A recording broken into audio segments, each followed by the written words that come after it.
FPS Win. Written by 嘟嘟雪球 Chapter 221. No one can withstand the threat of the Dongfeng Corps. Because other people's threats are, if you don't tell me, I will do this and that. But the Dongfeng Corps' threat is, if you don't tell me, I will replace you with someone else. Moreover, judging from previous successful cases, the Dongfeng Corps not only replaces personnel, but also replaces them quickly. Therefore, after Chen Chen revealed his identity, the interrogation went smoothly at a speed visible to the naked eye. Suyu confessed everything he knew. Chen Chen didn't know if he had hidden anything, but it didn't really matter. In intelligence work, what we really need to do is not to squeeze out all the information, but to achieve the goal of information completeness. As long as what you get exceeds your expected bottom line, it can be considered a success. After 2 hours of conversation, Chen Chen finally figured out the truth behind this matter. On the surface, things seem complicated with the Kachin Bunning Village, Shadow Corps, MPRI, and kidnapping cases. The forces are so intertwined that it seems as if there is some shocking conspiracy. But in fact, after eliminating a series of unnecessary information, the truth is so simple that even the dumbest person can easily understand the logic. Bang Ningzwang wanted to expand the arms export route, but Huamei Trading Company, which monopolized the Bada Brown route, refused due to security concerns. Jingyi Trading Company was used to kidnap Suyu's daughter, hoping to use this as a breakthrough to threaten Huamei Trading Company to surrender. However, they did not expect that Suyu was also a ruthless person. Relying on the power he had built up in Mengyang over the years, he directly began to recruit soldiers and expand his army under the banner of saving his daughter, hoping to have a fierce confrontation with Bang Ningzwang. Therefore, Bang Ningzwang simply killed the hostages and planned to take the case by force. The Huamei Trading Company offered a huge reward to attract cannon fodder, intending to launch a struggle to mobilize the masses extensively. The plans of both parties are actually going very smoothly. If the plot develops according to normal circumstances, the two parties will collide with each other after the clues become clearer, and then fight a vigorous battle for supremacy, or battle of revenge. But what they didn't expect was that before the battle even started, Bongning Village was suddenly gone. Well, it was destroyed by the Dongfeng Corps, who wanted to stir up the situation in Kokong and wanted helicopters. This sounds a bit ridiculous. The enemy that Huamei Trading Company had prepared with great fanfare was, in the eyes of the Dongfeng Corps, just a foil to the old Battle of Fortune, the kind that could be killed with a few rockets. But this does illustrate the difference between professional teams and amateur players. So, in this situation, the conflict between the two sides, which had already been intensified to the extreme, suddenly stopped, and after a brief calm, larger forces began to enter the scene. For example, the Kachin behind Bonding Village and the CIA behind the Kachin. These major forces have sensed serious threats and clear danger signals from the destruction of Bunning Village and its bold changes. Unlike the frontline Bunning Village, they care more about long-term operation and continuous harassment rather than immediate benefits. Therefore, they decided to thoroughly understand the matter and take advantage of the collapse of the Bang Ningzwang Company to clean up all the traces of this matter. The first one is Jingyi Trading Company. This was supposed to be done by the Shadow Corps, but for some unknown reason, the reinforced team of MPRI personally participated in the operation, and then they met with an unexpected disaster and were wiped out by heavy machine guns from the Dongfeng Corps. At this point, the entire context of the incident is clear. The Kachin and Shadow Corps are all on the list, and their priority is raised to before Zhao Jiaoyang of the 505th Brigade. Chen Chen scratched his head and thought secretly. Zhao Jiaoyang should really set up a longevity tablet for Gan Mao and his group. After all, although they had no direct contact with Southern Shan State, they indirectly extended Zhao Jiaoyang's life. However, although the context is clear, the subsequent action plan is still to be discussed. Just as Xiaoyu said, all isolated and individual events are actually external manifestations of a huge system. Without understanding how the general trend is changing, it is impossible to plan from a small perspective. After sending Suyu away and arranging for his house arrest, Chen Chen found Xiaoyu again. The two sat in the command room of the villa. Chen Chen took out the sorted interrogation records and said, "The situation is basically clear. This is the mess that the Kachin side created when they wanted to open up a second route. There's not much to say. You should probably understand what's going on. What is relatively special is that MPRI has indeed increased its investment in Pubei, which seems to be regarded as a test. From the logic behind it, the CIA's activities in the region will become more frequent. Perhaps you need to pay attention to this change." Clear. Xiaoyu nodded slightly, then asked, "Do you plan to attack the Shadow Army in the short term?" Chen Chen did not answer, but asked, "What are your opinions?" His question was actually very artistic. He was certainly not asking for consent, and the two parties did not have a superior-subordinate relationship. Although they were cooperating, if the Dongfeng Corps was really determined to do something, it would be impossible for them to care about the ideas of the North. The reason why I asked this question is actually just one sentence. The front line is tight, send money. And Xiaoyu immediately understood what Chen Chen meant. In her opinion, this is quite reasonable. After all, the Dongfeng Corps is the core force on the front line. Now that the enemy's agents have been strengthened, it would be a bit unreasonable if the Dongfeng Corps has not been strengthened. So, after a brief pause, she said, "We still need some time to prepare. Based on the current situation, the threat you face is significant, but not urgent. Therefore, what you must do is to quickly improve your own strength first, just like I said before. Of course, some small things have to be taken care of. For example, you have to defeat the peripheral forces of the Shadow Corps, right? The team active in Banglong is unrestricted and poses a great threat to your safety. The one at Jingdong headquarters is much easier to handle, so we can wait and see. No reward, no fight. This is the rule of mercenaries." Chen Chen shook his head and interrupted Xiaoyu. choking Xiaoyu so much that she couldn't speak. Plucking feathers from a passing goose, right? Isn't this your own business? Who said that? Our own business is recruiting and training. What does the Shadow Corps have to do with us? Sinking ship. Tell me honestly, even if I didn't mention it, would you not have gone to fight? Xiaoyu's eyes revealed obvious helplessness. Chen Chen smiled and replied, I won't fight. But if you don't want to fight, then don't fight. It has nothing to do with us anyway. Xiaoyu decisively ended the topic, and Chen Chen quickly said, I was just kidding you. Why are you so angry? We will definitely deal with the Shadow Corps' base in Banglong, because they will most likely become the fulcrum for the Americans to launch the IMET plan. If we don't deal with it, it will definitely not be a small matter for us if the IMET plan goes ahead. But on the other hand, if we kill one group, they will send another. You can see that MPRI will never let us go easily and let go of Pubei. In addition, due to the development needs of the Wenbang organization, high-intensity conflicts will become more frequent and high-level mercenaries will become more common. This is going to be a long struggle. We don't need you to give us any substantial support like the Americans gave to MPRI. We just need a clear boundary. What boundary? Xiaoyu's expression became a little serious. She was thinking about what attitude she should adopt if Chen Chen made an excessive request. However, Chen Chen did not make things difficult for her, because what Chen Chen proposed was a very simple but also very critical request. Z should be Z, and business should be business. As soon as these words came out, Xiaoyu's eyes changed immediately. She looked at Chen Chen with undisguised admiration on her face. The two of them stared at each other in silence for a long time before Xiaoyu continued. Business must be above the bottom line. I see. Chen Chen answered without hesitation. At this moment, he knew that the Dongfeng Corps already had the foundation to continue to grow, but he still wanted to confirm it one more time. Do you mean what you say? Xiaoyu smiled and replied, as long as you keep your word, I will keep my word. This sentence ended the entire conversation between the two, and Chen Chen stood up and left naturally. A few hours later, Xiaoyu also led the team to leave Minka. The dialogue between the strong does not need to be too direct, just getting to the point is the best result. But for some people, it cannot be that point. Suyu had caused such a big trouble, he should bleed a little. A few minutes later, Chen Chen sat down opposite Suyu again. Looking at the man who had become somewhat timid, Chen said bluntly, you have no chance of survival. The ones targeting you are not ordinary mercenaries, but Kachin, the Shadow Legion. They didn't beat you to death this time, because we predicted it in advance and saved your life in advance. But you won't be so lucky every time. To survive, you have to do two things. First, pay our $5 million. We didn't save your daughter, because we don't have the ability to resurrect the dead. But we have taken down Bonding Manor and Jingyi Commercial Bank. All your enemies have been eliminated.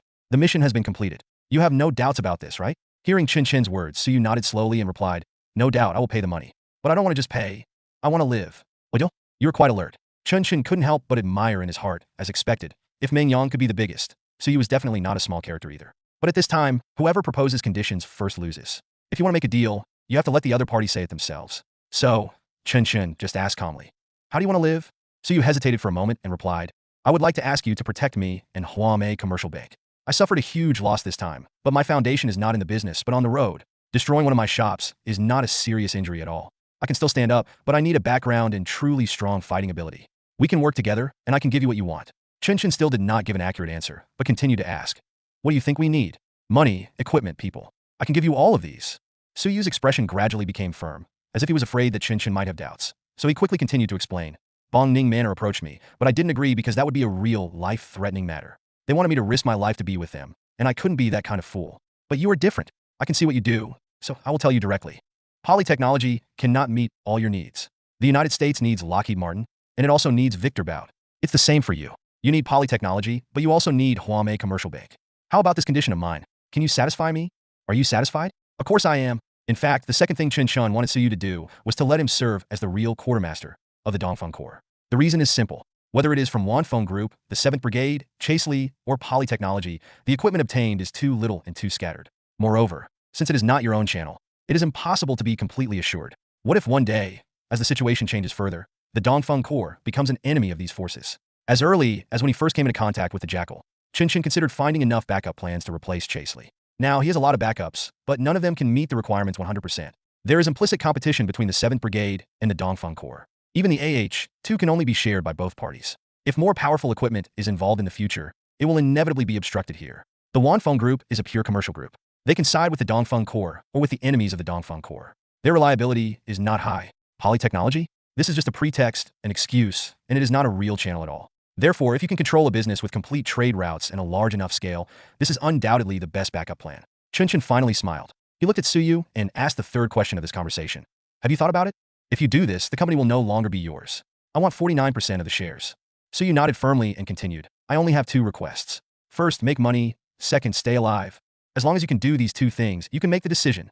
but you must ensure my safety first. At the very least, you must kill those who want to kill me first. That's fine. Chen Chen breathed a sigh of relief and replied, I know who is causing trouble for you recently, and I will solve this problem. Then, we have to talk about the name of the company. Huame Commercial Bank can no longer exist. It has to be a new, formal company. No problem. Just tell me what you want and I'll prepare it right away. Chen Chen thought for a moment and said, the two words magnificent and beautiful are your trademark, so don't move them. But in any case, it can no longer be called a business. Well, let's change our name to Huame Housekeeping Cleaning Company. Regarding the Dongfeng Corps, Chen Chen has always adhered to the principle of quality rather than quantity. In other words, to put it bluntly, what he wants to build is not a warlord team with a large number of people but weak combat effectiveness, but a quasi-special forces that maintains an appropriate number of personnel and combat effectiveness to crush other armed forces in Pubei. But the problem is that this special of special forces is not just about the special people, but more about the special systems, tactics, equipment, intelligence, and many other aspects. If Chen Chen wants to achieve this goal and wants his gradually formed corps to compete with the world's top PMCs and the most elite teams among these PMCs, then he must build this corps from an all-round perspective. Training and improving combat effectiveness in battle is the first step. Mastering the source of equipment is the second step, and the third step is of course to replenish the source of soldiers, expand the team, and improve the fault tolerance rate. In fact, Chen Chen had considered this step a long time ago. The shortage of manpower not only brought about difficulties in combat deployment, but more importantly, even a high-quality mercenary group like the Lion Corps actually had uneven personnel quality. It is difficult to carry out targeted training for personnel who have already been stereotyped. A simple example is that if a mercenary who is used to using a rifle is suddenly asked to use a machine gun, can he shoot well? Impossible. Even the simplest machine gun tactics such as scattered shooting, overtaking shooting, and blocking shooting require high-intensity training and highly sensitive physical instincts. This also led to an extremely unreasonable internal position of the Dongfeng Corps. At present, apart from the seriously injured Big Bird, there are 23 available combatants. However, among these 23 people, there are 6 snipers, and there is only one machine gunner who can really operate the heavy machine gun skillfully, namely Bao Qi. Therefore, the Dongfeng Corps is in urgent need of additional manpower and professional combat positions to improve personnel coordination and combat effectiveness in a short period of time. This kind of thinking is probably completely incredible to many mercenary groups, because in their view, a mercenary group only needs people with money, no matter what position you are in. But in fact, an ordinary team with complete positions, tacit cooperation, and proficient professional combat skills can completely defeat a super elite team that was put together temporarily and has incomplete positions. This was a reason why the Dongfeng Corps defeated the SEAL team before. Therefore, after deciding to start large-scale expansion and training, Chen Chen immediately called Peng Shuqing. After discussing some things, he called a person who had contacted him many times before, but to whom he had never given a clear answer. Old Pig. The phone was connected after only 2 rings, and after it was connected, Lao Zhu's slightly excited voice came from the receiver. Captain Rek. Good afternoon. Good afternoon, Old Pig. Do you have a minute? There is time. I have so much time. Lao Zhu was about to shout, because he knew better than anyone what this phone call meant to him. Generally speaking, if your superior calls you specifically, it is either a good thing or a bad thing, but it definitely cannot be a small thing. Although Chen Chen is not Lao Zhu's superior, the principle is basically the same. Moreover, Lao Zhu asked himself that he had never done anything bad. In the previous mission carried out with the Dongfeng Corps, he handled the task in a way that satisfied the temporary commander. That was to say, this phone call must be a good thing. Holy shit, is there finally any progress on joining the Dongfeng Corps? Lao Zhu felt like he was about to cry. 3 months. Do you know how I spent these 3 months? Seeing those mercenaries who had fought side by side with him in Xiaoxianyuan village, fighting several big battles with their superiors without any casualties, getting rich one by one, and using luxurious equipment. I was so envious that my teeth were broken. Especially some time ago, all members of the Dongfeng Corps were given money, and some news about the internal treatment of the Dongfeng Corps began to leak out. After hearing the news, Lao Zhu only regretted that he had not been decisive in investing at that time. Fuck, when the war breaks out, they get $50,000 in pay. Fuck, when there's no war, there's a guaranteed salary of several $1,000s. Fuck, when you're disabled, you're not only given a pension, but you can also be assigned a logistics position. Is this a mercenary group? Is this Pubei's mercenary group? This is heaven, right? The captain of the sunken ship is too conscientious, so conscientious that it makes people feel that if they don't go to Dongfeng, their mercenary service will be in vain. But I've taken the initiative to contact him several times before, but I only got vague and unclear answers. Now I have finally decided. He suppressed his emotions, and before Chen Chen could answer, he continued, Sir, I'm always available. Whenever you're here, I can come to see you right away. After hearing Lao Zhu's answer, Chen Chen nodded with satisfaction. He said, come over now if it's convenient. By the way, tell Peng Shuqing that you are here to see me. I've already said hello to him. Don't worry. Yes, I understand. Even Lao Zhu's voice was trembling a little. Look, what does thoughtful mean? This is called thoughtfulness. Which boss will help you solve the problems of the previous employer when poaching people? Dongfeng Corps did it, and Chen Chen did it. With a boss like this, who else should I follow? So, just 15 minutes later, Lao Zhu drove his broken pickup truck at lightning speed to the villa of the Dongfeng Corps and met Chen Chen, who had been waiting there in the combat command room. Sit down. Chen Chen greeted Lao Zhu and continued. I guess you already know why I called you here. There's no need for us to hide anything. Let's get straight to the point. You're a very good machine gunner. I've seen you operate light and heavy machine guns before. You are very skilled in tactics. In addition, You have relatively good team command capabilities and can take on some temporary command responsibilities. How about it? Are you willing to come to the Dongfeng Corps and give it a try? Yes, I really want it. Lao Zhu answered without hesitation, and his decisive attitude made Chen Chen a little confused. Shouldn't we be appropriately reserved? But what he didn't know was that what Lao Zhu feared most now was hesitation, which would cause the opportunity to slip away again. So, Lao Zhu had already made plans. No matter what Chen Chen asked, his answer was good. Good. That I haven't stated the conditions yet. Chen Chen scratched his head and said, just follow the basic conditions. Your salary is already much higher than ours. Huh? Taller than you? Chen Chen was shocked. Lao Zhu is at least a team leader among the elite soldiers of Mugue. Can the money I offer really be higher than his? Sir, each battle earns tens of thousands of dollars, which is almost as much as my annual income. Moreover, the most important thing is not the income, but the development prospects. To put it bluntly, it's possible to make that much money in Mugue, but the risk of making that much money cannot be compared with the Dongfeng Corps. Mercenaries are still very easy to die. Even for elite soldiers like us, the casualty rate is actually very high. But you are different. Your casualty rate is shockingly low. High income, high equipment level, low casualty rate. I think there is no one who would not want to join such a mercenary group. If your threshold wasn't so high that it's hard to get past, I think based on its current reputation, the Dongfeng Corps would already be the largest mercenary group in Pubei. It seems to be true. Chen Chen instantly understood Lao Zhu's thoughts, so he stopped asking questions and continued to talk along with his topic. This is indeed true. We have a high combat capability, so our requirements for personnel are also very high, of course. You have definitely met them. But it's not enough to just achieve this. To join the Dongfeng Corps, you have to do something for me first. As soon as these words came out, Lao Zhu was stunned. You don't need to pay a tribute, do you? Didn't you say you've already discussed it with Peng Shuqing? What's the matter? He asked quickly. Hiring people. Recruiting people? That's too easy. Oh no, it doesn't seem that easy. Of course it's not easy. I want elite troops. Chen Chen smiled slightly, then said, I need you to use various means to help me form a team of 30 people in the shortest possible time. I'll give you a list of the core positions of the team. My requirement is that everyone in the team must have basic combat capabilities, and this basic refers to the basic capabilities under the Dongfeng Corps standards. How about it? Can you do it? Old Pig frowned. He really wanted to say yes, but he really couldn't say it. To find 30 mercenaries who meet the standards of the Dongfeng Corps in a short period of time and who are assigned to designated positions, the only way is to recruit them from various mature mercenary groups. The Wood Ghost could dig out some, but the problem was that 30 people could basically drain all of the wood. Ghost's elite troops. Even if he wanted to do it, Peng Shuqing couldn't do it. After thinking for a moment, he asked, how short a time is this? 2 months, but there must be at least progress every week. Chen Chen replied, sure, I can try. Lao Zhu answered decisively. 2 months is a short time and a heavy task, but it is not impossible to give it a try. So Chen Chen extended his hand to him and said, welcome to join the Dongfeng Corps. By the way, what I just mentioned are just extra tasks. You still have to participate in training and combat. Well, it starts from tomorrow. The old pig was confused.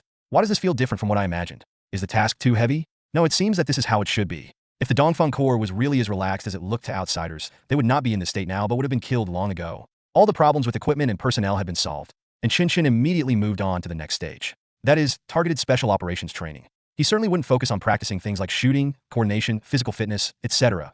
Although these things are indeed the basic elements for forming a special forces unit with sufficient combat effectiveness, the improvements brought about by these trainings are too small, and the speed is too slow. Being an extremely utilitarian person, he certainly could not be satisfied with that speed, so he only practiced one thing, systematic combat. It may not reach the level of digitization, informatization, and networking, but the most basic things still need to be practiced one by one.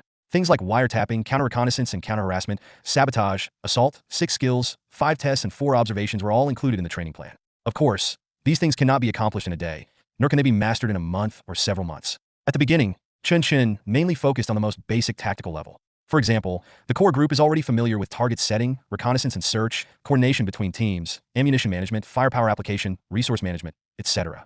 These things are not complicated and can be learned easily, but it is difficult to reach a high level without someone telling you. After several previous battles, the mercenaries from the Lion Corps already had a preliminary understanding of the situation. So, after Chen Chen pointed out the problem, they basically learned very quickly. After 2 days of short training, the entire team has undergone obvious changes. The most prominent feature is that during training, everyone can basically shoot at the target that should belong to them according to the target selection principles and target control principles before opening fire. In addition, Chen Chen also redivided the current team into squads and equipped everyone with weapons according to their positions. At this point, the 3 5-man groups and 2 4-man groups of the Dongfeng Corps have finally completed the necessary roles. And the next step is to test the results of the intensive training. In the Villa Command Room, Chen Chen wrote and drew on the map while briefing all members. According to our preliminary reconnaissance results, our target location this time is in the center of Banglong City, and it is a building that is shaped like a mountain. The building has 3 floors and is a reinforced concrete structure. There are firing points in key locations inside the building that are simply reinforced with steel plates. There are about 20 permanent personnel in the entire building, 5 of whom are elite mercenaries from the Shadow Corps. They are likely to have served in special forces and are experienced in CQB defensive operations. Our goal is to find the right opportunity to quickly break into this building and eliminate all enemies. However, the enemy this time is different from any previous one. They are elite. They will not leave us a chance to burn down the building, nor will they be wiped out by a single fire coverage. In addition, since the building is located in the center of the town, surrounded by dense residential houses, complex terrain, and numerous bunkers, it is difficult for us to carry out a blanket strike at a long distance. Because once innocent people are hurt, we may lose the initiative in a certain sense. So it is very likely that we will have to engage in direct combat with the other side. And this is going to be a tough battle. I hope everyone will cheer up. Everyone should guard their own position, shoulder the responsibilities they should bear, and look out for their comrades behind them. We don't want anyone to get hurt in this battle, but I must say that sacrifice is very likely to happen. And what you have to do is to use what I taught you and do your best to keep everyone alive. Now, everyone get ready. This will be the beginning of us becoming the strongest mercenary group. Remember, once our enemies are on the list, they will definitely be removed from the list. Set off.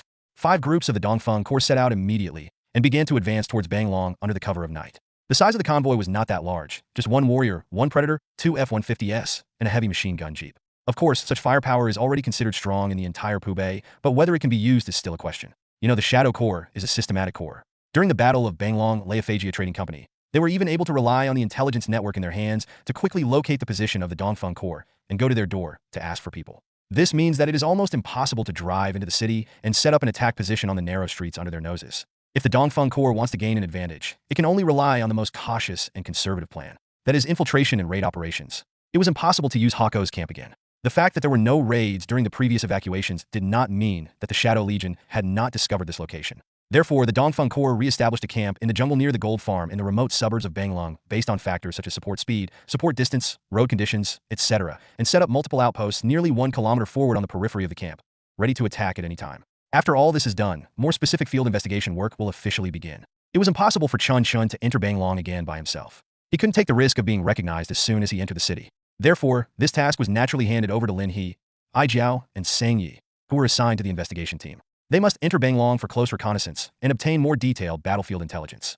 At the same time, they also have to take into account the collection of human intelligence, identify the core members of the Shadow Corps, grasp their patterns of action, and provide complete intelligence support for the formulation of subsequent combat plans. This is definitely not an easy task to accomplish. Chen Chen originally planned to give the investigation team 3 days. But what he didn't expect was that just 1 day later, the investigation team received the latest intelligence. The content of the intelligence surprised Chen Chen. It was not some nonsensical news like the Shadow Corps has left Banglong. Rather, the Shadow Legion has been on full alert and has hired hundreds of mercenaries to strengthen defense. Now, the alert range of the Shadow Corps branch has been extended to 200 meters outside the core building. All the surrounding houses have been included in the alert range, tightly surrounding the core building. Hearing this news, Chen Chen's mind flashed an uncontrollable thought. Damn, should I say these people are cowardly, or should I say these people are smart? The destruction of a super elite team certainly had a significant impact, but being able to make a decision in such a short time and adopting this plan, which Chen Chen thought was a complete overreaction, to ensure their own safety obviously showed one thing. The other side's commander was as cautious as he was. This would be another evenly matched battle, and Chen Chen's plan that he had prepared in advance was instantly more than half invalidated. But fortunately, such a strategy also created new opportunities for the Dongfeng Corps. They no longer had to worry about the surrounding civilians, and they could rely on heavy firepower to carry out covering strikes within a radius of 200 meters. But the question is, what happens after the fight? Would a real special forces be killed so easily by artillery shells? Or lose confidence so easily because of high-intensity firepower? No, absolutely not. Therefore, the situation that the Dongfeng Corps is facing now is like a scaled-down version of urban offensive warfare. The enemy might be trapped in the bunker by heavy firepower, but once the heavy firepower stops and the infantry begins to move in, the Dongfeng Corps will face the most dangerous street fighting. Moreover, the most difficult thing to deal with is that due to the large number of buildings and limited heavy firepower, the Dongfeng Corps is unable to carry out heavy firepower strikes on all buildings and cannot confirm the specific location of the local command. This means that they will not be able to carry out precise strikes against the local masterminds, and both sides will fight an entire street battle in a relatively fair situation. It's very troublesome. Chen Chen gave the latest briefing to all team members, and after listening to Chen Chen's analysis, all members of the Dongfeng Corps fell silent. This was not their first time participating in a large-scale battle, but it was their first time fighting against a professional team. The intensity of this first professional battle was surprisingly high. Yes, even the most ignorant mercenaries would know that urban street fighting is the most difficult and dangerous. Especially for the attacker, even if they drive in an armored vehicle, they must always be on guard against being crushed by an RPG. The reason why the American Black Hawk Down was so famous back then was not because it was a typical textbook of urban street fighting. Now, the urban area that the Dongfeng Corps needs to enter is not that large. But relatively speaking, the Dongfeng Corps did not have many heavy weapons. The atmosphere was a little heavy for a while, but what surprised Chen Chen was that these mercenaries did not get frustrated because of this, but gathered together consciously, gathered in front of the battle map, and began to discuss tactics. Of course, they did not follow the correct discussion process at all, and the ideas they put forward were also wild and unrealistic. But as long as they have this awareness, it means that they already have the mentality that a professional team should have. So, Chen Chen did not interrupt them, but stood aside and listened quietly. I think we still can't engage in street fighting. It's too dangerous and too inefficient. The other party included all the civilian houses and drove away all the civilians. Isn't this actually an act of self-destruction? We don't have to worry anymore. We can use heavy firepower to cover the area. Let's bomb them first. What are you bombing? We don't have that many shells, and we can't buy any now. Don't we have the AH-2? The killing radius of the AH-2 is 60 meters, so a few shells should be enough. The killing radius is 60 meters for unprotected targets. Urban buildings are so complex that a 30-meter radius will be a disaster. I think it's better to use fire. White phosphorus won't work, but napalm should be okay, right? The thing can be made with rubber and gasoline. Hearing this, Chen Chen's heart skipped a beat, and he looked at the mercenary who spoke. It turned out to be Yang Shu. When did this kid become so radical? However, what he didn't expect was that something even more radical was yet to come. If we're going to use napalm, why don't we just use thermite bombs? Have you read the textbook? That stuff isn't complicated. I've seen it. It's not complicated, but the materials are still difficult to get, and the launcher is also very particular. No, let me interrupt you. How much explosives would be needed to blow up a 100-meter radius? That would probably take a truckload of ammonium nitrate. Can I buy a truckload of ammonium nitrate? Even if I buy it, you can't transport it in. I have another solution that can solve the delivery and destruction problems at the same time. What method? Let's go to Jingdong and rent a small cargo plane. Doesn't Jingdong have small sightseeing planes? There's none in Jingdong, only in Mandalay. And it's not easy to rent a small plane. The procedures are very complicated. We can't rent one with our status. But since you mentioned this, I have a new idea that's quick and easy to use. Let's get a hot air balloon. Doesn't the Weather Forecast Bureau in Bangkok have weather balloons? If we get a few more, they should be able to carry half a ton of thermite bombs. Chen Chen stood aside in amazement. He looked at Shirdai and asked, "Did you organize their theoretical study?" Shirdai nodded silently and asked, "The effect is not bad, right? Is this good? I asked you to learn special operations, but none of you want to break in? Is it true that everyone is going crazy?" The discussion is still going on. Many strategies have been proposed, but each strategy actually focuses on the same idea, that is, destruction with heavy firepower. This is indeed the most common idea in urban warfare. Otherwise, there wouldn't be such extreme examples as Li Mei's fire attack and the little boy's barbecue. Using non-contact means to kill the enemy's manpower, and then sending light infantry to finish off the attack after confirming it is safe is undoubtedly the safest method. However, the safest does not mean the most commonly used, because this type of method requires too high equipment level and firepower saturation. In most cases, urban warfare will proceed in a step-by-step manner. Generally speaking, this method includes several steps. First, use superior military forces to cut off and isolate the target city's external connections. Subsequently, clear the perimeter of the target city and establish a reliable attack starting position. Next, purposefully seize key points in the target city to separate the city from the enemy's rear troops.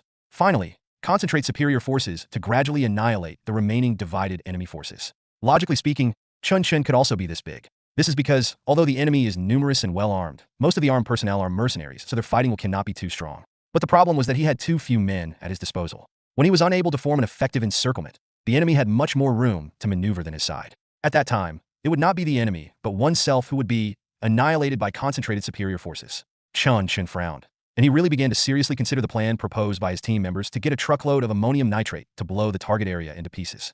But whether it is the procurement of raw materials, the manufacture of explosives, or the delivery of explosives, it is a rather difficult problem. If it doesn't work, transfer someone else. It's too far from Mungka, but theoretically it shouldn't be difficult if we transfer some people from Pengdiran.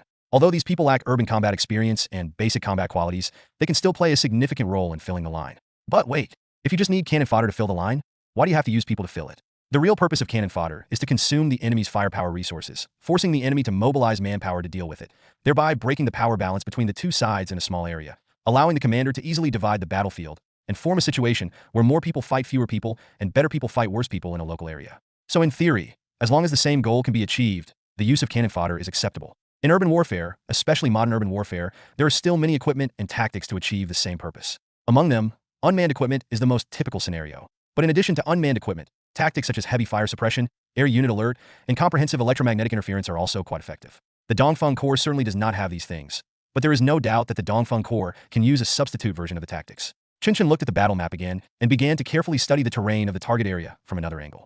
The building area controlled by the Shadow Corps is a trapezoid about 200 meters long and 150 meters wide. It is surrounded by the city's main roads and has 3 roads running through the middle, dividing the entire area from west to east into 3 rectangular defense zones. Theoretically, no matter which direction one side launches an attack from, the other side can quickly move using city roads, and then organize an effective defense relying on densely packed buildings. But what if we can use some means to eliminate the opponent's quick support capability? There is no need to interrupt the attack for too long, just a few minutes.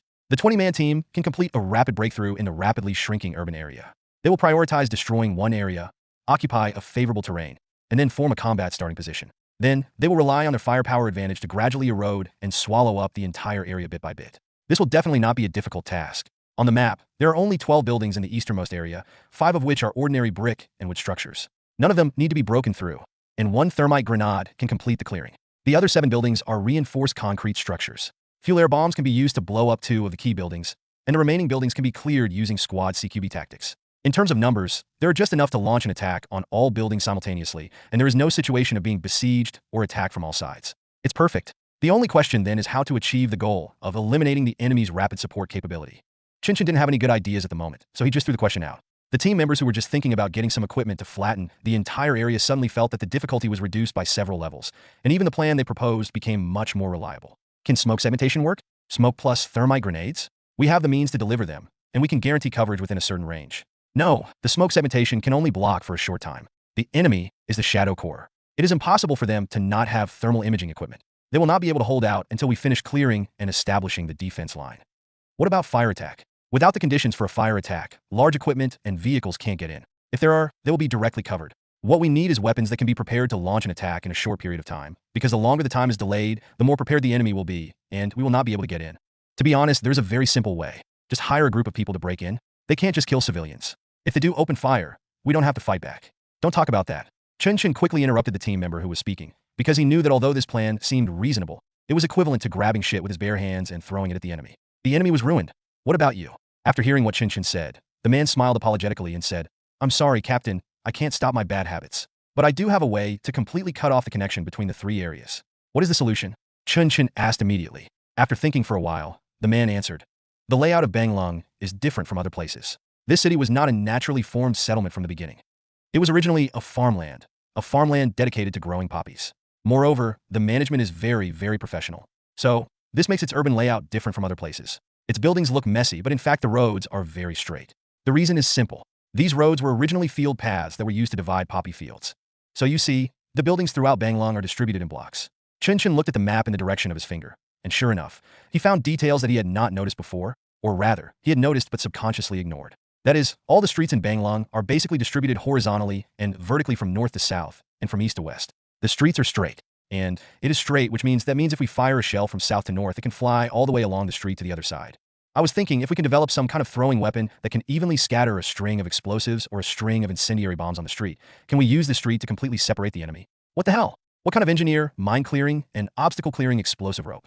Don't tell me this idea is really feasible. The principle of the explosive cord is actually very simple. A rope is filled with gunpowder and explosives. It is thrown by rockets and evenly distributed in a long area of hundreds of meters in front. Then it is detonated with the help of a time delay fuse. What if the gunpowder in the explosive cord can be replaced with thermite? Yes, a blasting cord only needs to be less than 200 meters long, and only one cord can completely block the entire street. Moreover, this thing is not difficult to manufacture. To be honest, even if there are no rockets, a parabolic launcher can be used, because it doesn't need to be too thick. Unlike real explosive blasting ropes, incendiary blasting ropes can be disassembled into several pieces and fired separately, and the power will not be affected at all. Or, optimize it further. We need to open our minds. There is no need to launch this thing in the air. As the mercenary named Rat said, the streets of Banglong are very, very straight. And straight streets mean straight sewers. Yeah, I couldn't put liquid fuel in it because that thing could blow up an entire city, turning a special operations operation into an air raid. But what if I could just find a way to thread a thin wire through the streets that run through the target area, and then pull the wire from a few hundred meters away to pull the explosives into the desired area? Is that a wild idea? Not at all. In May 2007, a strike armored vehicle was blown up beyond recognition by a roadside bomb. The investigation team in charge of the investigation could not find out what the problem was after half a month of investigation. Finally, they found that the source of the explosion was not a roadside bomb, but a sewer bomb. The local militants used a simple rope device to pull the explosive to the predetermined location at a distance of several hundred meters, and then used the pipeline structure at the predetermined location to guide the shock wave and high-temperature fuel along the pipeline structure to the bottom of the armored vehicle, giving the strike a unique bottom-penetrating attack. Since there is a successful battle example, you can't blame me. What a joke. If the Kurds can do it, why can't I? Chen Chen's thoughts were instantly broadened. He said, "Your idea is very good, although it is a bit elementary, but the key information you provided really gave us very pioneering ideas. Let me ask, what is the best way to pass a line through a sewer without being seen?" As soon as the words fell, everyone immediately understood what Chen Chen was thinking. We're going to place explosive devices through the sewers? The mouse's eyes immediately lit up because he knew that this thing was really useful. Anyway, the goal is to divide the battlefield, not to invade private homes. The path that the sewer passes through is indeed enough to cover the required range. The spirit is coming. He couldn't wait to say, we can just use a mouse. I don't mean me, I mean a living mouse tied with a string and pass through it. No, the controllability is too low. Who knows where the rat will get out from? If the plan is exposed, there's no point in playing. Is the sewer in Banglong unobstructed? Can we just use floating objects to pull it? It's possible, but further reconnaissance is needed. Quickly notify Shorty and the others to go and have a look. They don't have to go to the target area. Just take a look around the perimeter. There has to be a backup plan, and on the other hand, the fuel has to be reconsidered. The delivery volume of this plan is too small, which means we have to get some other fuel. I feel like we're running low on thermite fuel. Is there anything else we can use? Napalm bombs won't work. Napalm bombs are useless if they are not blasted. We want to create a wall of fire, one that is extremely hot and covers a very large area. Then throw it out. Chen Chen interrupted their discussion and said, we only need the flames to burn for a few minutes, and both sides are enemy-occupied areas, so there is no need to worry about civilian casualties. Napalm is really the right choice. Sealed thermite core, wrapped in a sticky napalm fuel. It was scattered by the primary explosion and ignited by the secondary explosion. That means it's pretty clear what we're going to do next. After a brief pause, Chen Chen said, White Dog, find a way to get some styrofoam XX. Do you know what that is? It's XXX, you know? Just go to the supermarket and buy it. It's everywhere. No rubber. The White Dog asked doubtfully. That thing requires precise heating. We can't do it, so just use what I say. I see. What about the gasoline? How much do you need? Let's try a few buckets first. If it works, we can make more. At this point, Chen Chen paused for a moment, then continued. In addition, we need to purchase a batch of soft rubber tubes. The diameter should be slightly larger, but it must be able to pass through the sewer. At the same time, we also have to manufacture a batch of explosive dispersal devices. I thought about it and realized that this is the most complicated thing because we have to open up the entire sewer. We'll discuss the specific plan after the investigation team reports the situation of the sewers. However, basically, our plan is already feasible. Clear. Everyone answered at the same time, and soon, the mission was broken down layer by layer and carried out layer by layer. 2 days later, all the intelligence and equipment were ready. The Shadow Legion did not fail to respond. They were still strengthening their defense. Several new watchtowers were built high up, further expanding their reconnaissance and surveillance range. But they got one thing wrong. Their enemy came not from the air or from the ground, but from underground. Looking at the burning rope that had been assembled in front of him, Chen Chen let out a deep breath and nodded with satisfaction. The size of this thing is really not that big. After it is split, you can even wrap it around your waist and bring it in. And when they are assembled, what will be triggered is a violent underground fire. Is this the nth time the Dongfeng Corps has set fire? Chen Chen couldn't count anymore. But it seems that every time I set a fire, I will come up with a new trick. If this continues, I will use bitter acid next time. Who cares? Fighting? Fight for nothing.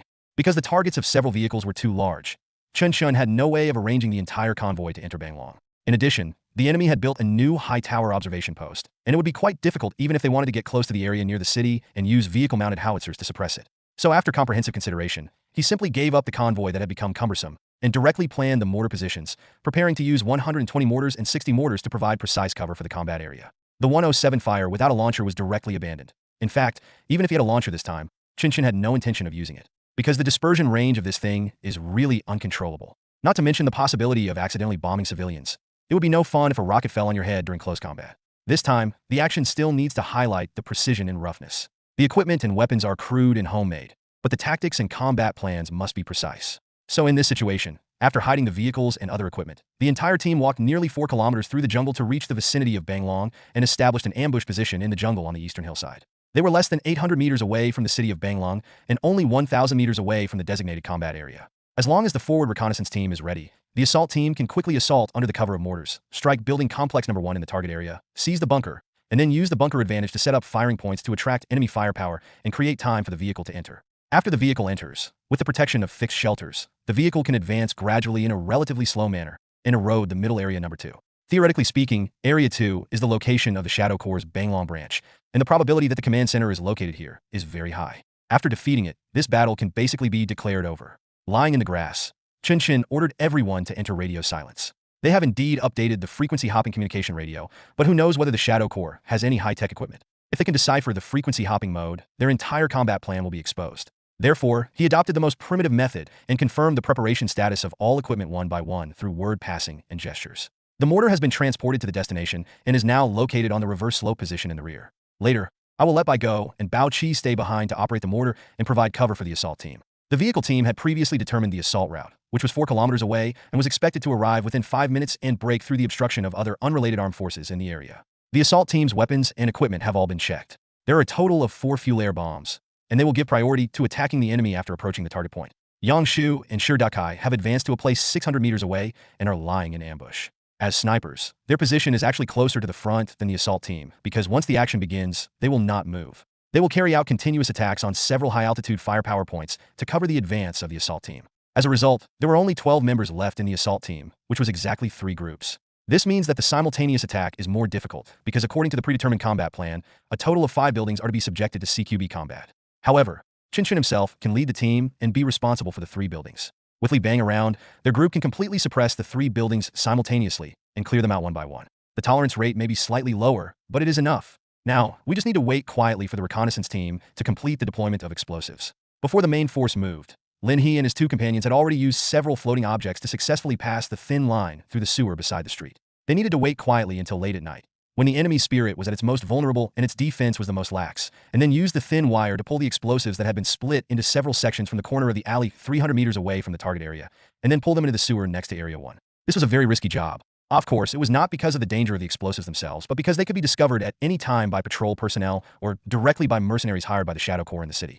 Once that happened, there would be no need to continue this battle that had been planned long ago. Chen Chen sighed softly. He knew that no matter how sophisticated the operation was, he would eventually have to make some compromises on randomness. There is nothing we can do about it. However, even though he thought so, the white dog lying beside him didn't seem to have this idea at all. He found this way of fighting too novel. Of course, it was not because of the fire attack plan itself, but because of the personnel deployment that made him feel even a little incomprehensible. Looking at the flickering lights of Bang Long in the distance, Bai Go said with emotion, "Captain, now I can probably understand what real special operations are. At first I thought special operations meant a well-equipped team rushed to the target and shot all the enemies to death one by one. And that's how it's portrayed in many movies. At most they talk about how to use projectiles, how people work together, and so on. But now I realize that this thing is the least important part of special operations. I really couldn't imagine that among the 20 or so of us, only 12 of us participated in the direct battle. Everything else is just a cover. I feel this philosophy is far superior to other mercenaries in Pubei." Hearing Bai Go's words, Chen Chen chuckled and replied, "That's just the beginning. We're already a fairly standard version of special operations. Didn't I say this before? Special operations are about systems. Just the intelligence system alone is very different from real special forces. We still have people who are familiar with the situation, and our intelligence sources are relatively abundant. But what about the future? What if we need to fight in an unfamiliar place in the future? So, the intelligence network is also very important. I'm already thinking about how to build a professional intelligence team." The white dog nodded slowly and sighed again. "You're thinking too far ahead. Nonsense. How can you live without thinking ahead?" "That's right, Captain. What do you think of that woman?" Jia. Chen Chen was subconsciously stunned. Ever since she was labeled as a CIA agent, this name has not appeared in her sight for a long time. He really didn't care much about what happened next, but he also heard that someone took her away from the Jackal. If that's the case, how could I have a chance to continue to contact her? Even if there is, I'm unlikely to dare to use it. Thinking of this, Chen Chen opened his mouth and replied, "Forget it, this woman is just a blade. She's not even a knife. She's a blade without even a handle. Whoever tries to hold her will be cut and bleed. I don't want to count on her anymore. I'll have to figure it out myself." Having said that, Bai Go no longer hesitated. After all, he was just casually proposing a possible suggestion.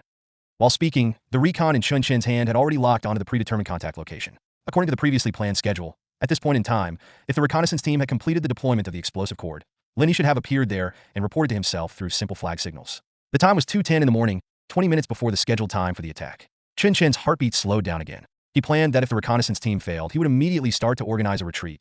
But fortunately, Lenny did not let him down. His small figure appeared on the rooftop of a building in the corner of Banglong, and then he waved his hand to signal success. Chen Chen took a deep breath and whispered an order. "Prepare for battle." Everyone took action immediately. Mortars were returned to their positions. Obstacles were cleared. Guns were loaded, and the safety was turned on. The forward assault route was determined, and everyone started moving, forming a formation for a quick assault. They will move slowly for 300 meters, then sprint at full speed for the remaining 700 meters once they are out of the jungle. Countdown 30 seconds. Bao Qi held a 60mm cannonball in his hand, while Bai Go pulled the fuse for a 120mm cannon. The whole of Banglong is still peaceful, but behind this peace is a devastating crisis. The countdown has come to an end. Chen silently turned on the radio, and then he issued the same order to all personnel. "Let's get started." At this moment, the team, which had been silent for several days like a dormant tiger, all moved. Several kilometers away, the engines of 2 F-150s, a warrior and a predator, roared violently. Their tires kicked up a cloud of dust, and they rushed towards Banglong. In the rear, the M120 and 60 mortars spewed out fleeting flames, and the shells smashed towards Area 1 with sharp whistles. In the front, the L-115A3 in Yang Shu's hand and the M82A1 in Shurdekai's hand opened fire at the same time. The large-caliber bullets penetrated the sentry post bunker almost instantly and slammed the enemy's body to the ground. At the same time, 3 assault teams had already left the jungle, splitting into 3 unstoppable arrows, stabbing towards the enemy's heart. Explosions sounded one after another, But Chen Chen didn't care about anything at this time. He only had to do one thing: get to the combat area as quickly as possible, and then suffocate the enemies who just reacted in the building. In 2 minutes, the 700-meter distance had been rushed. Chen Chen only brought in 416 Hong Kong dollars and a few layer bomb. Footbomb. Chen Chen, who occupied the launching position, shouted loudly. Subsequently, 2 fuel air bombs hit the 2 target buildings at the same time. Under the effect of overpressure, the building glass that was not destroyed by the mortar shells immediately exploded into pieces. Mortar fire extends backwards. Li Bang, smoke bombs. Clear. Li Bang immediately picked up his MM-1, and the magazine filled with smoke bombs began to rotate. In just a few seconds, the 3 buildings selected by Chen Chen were completely covered by smoke bombs that, however, Chen Chen did not immediately launch an attack on these 3 buildings. Because at this time, other teams had also thrown smoke bombs, and all the enemies in Area 1 were completely isolated.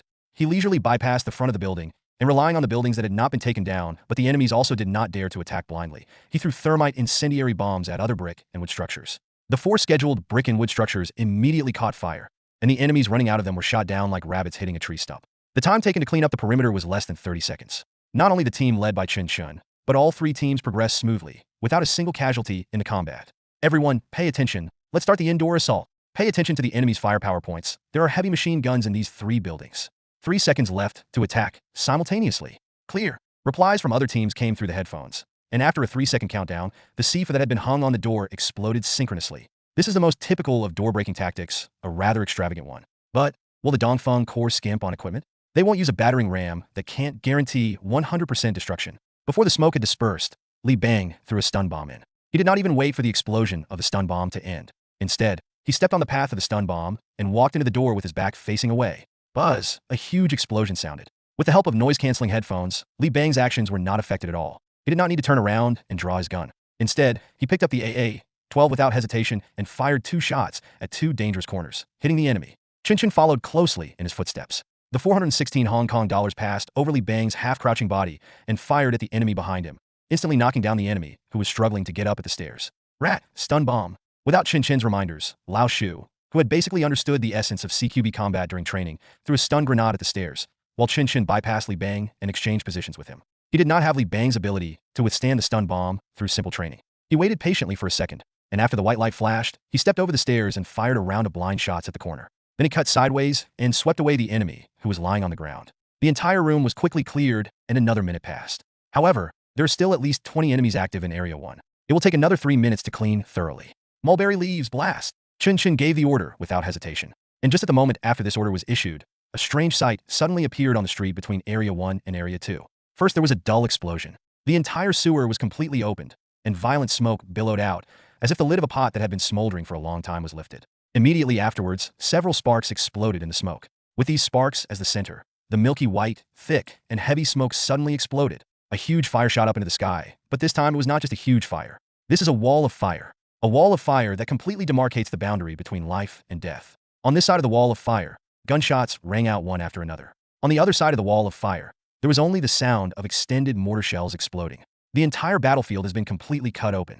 The piece that was cut off was about to be swallowed up by the 3 wolf-like assault teams. The red blood cell felt like he was going crazy. Our defense is complete, vigilant, and standardized. Theoretically, with such a standardized defense, no matter what way the enemy launches an attack, they will inevitably fall under the dense crossfire deployed by us. The mercenaries he hired had been fully strengthened. Now they not only had assault rifles that were almost useless in urban defense battles, but also RPGs, grenades, and heavy machine guns. He even spent a lot of money to equip some teams with night vision goggles, the kind with thermal imaging. However, all these arrangements were useless in the opponent's equally professional and standardized attack. A round of mortar bombardment directly disrupted the support between various defensive strongholds.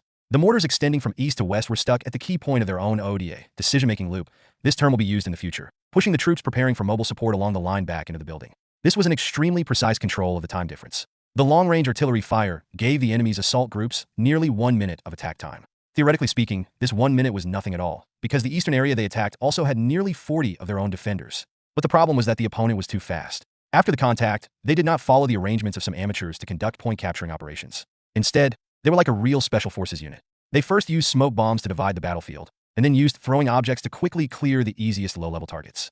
Within this minute, they quickly cleared the periphery of the entire building area. Then, they leisurely launched an attack on the building targets. Under the cover of stun grenades and smoke bombs, their own defenders were unable to form any effective resistance. After all, these mercenaries were just mercenaries. They were all frightened by the roar of the 120 caliber mortar. On the radio, even the captain of the mercenary team asked himself, Is it the Border Defense Battalion that is attacking? What a joke. How can the Border Defense Battalion have such quality? It's already the limit for them to be able to handle mortars. How can they operate the artillery extension tactics? And the most important thing is that after the artillery fire extended to the middle area, it was directly locked in this area and did not move.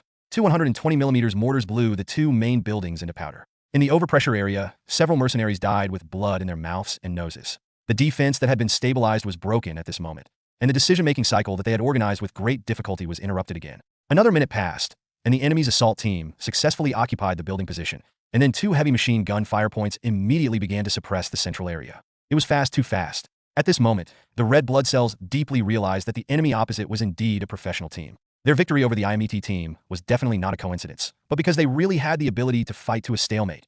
But of course, this does not mean that they have already lost. The advantage is still in their hands. As long as they can survive the most difficult time and wait until the large force in the central area is reorganized, and then move forward to support according to the tactics they have set long ago, they will surely be able to gradually retake the position. But at this moment, the red cell saw an amazing sight. The street separating the East District from the Central District was completely blown apart.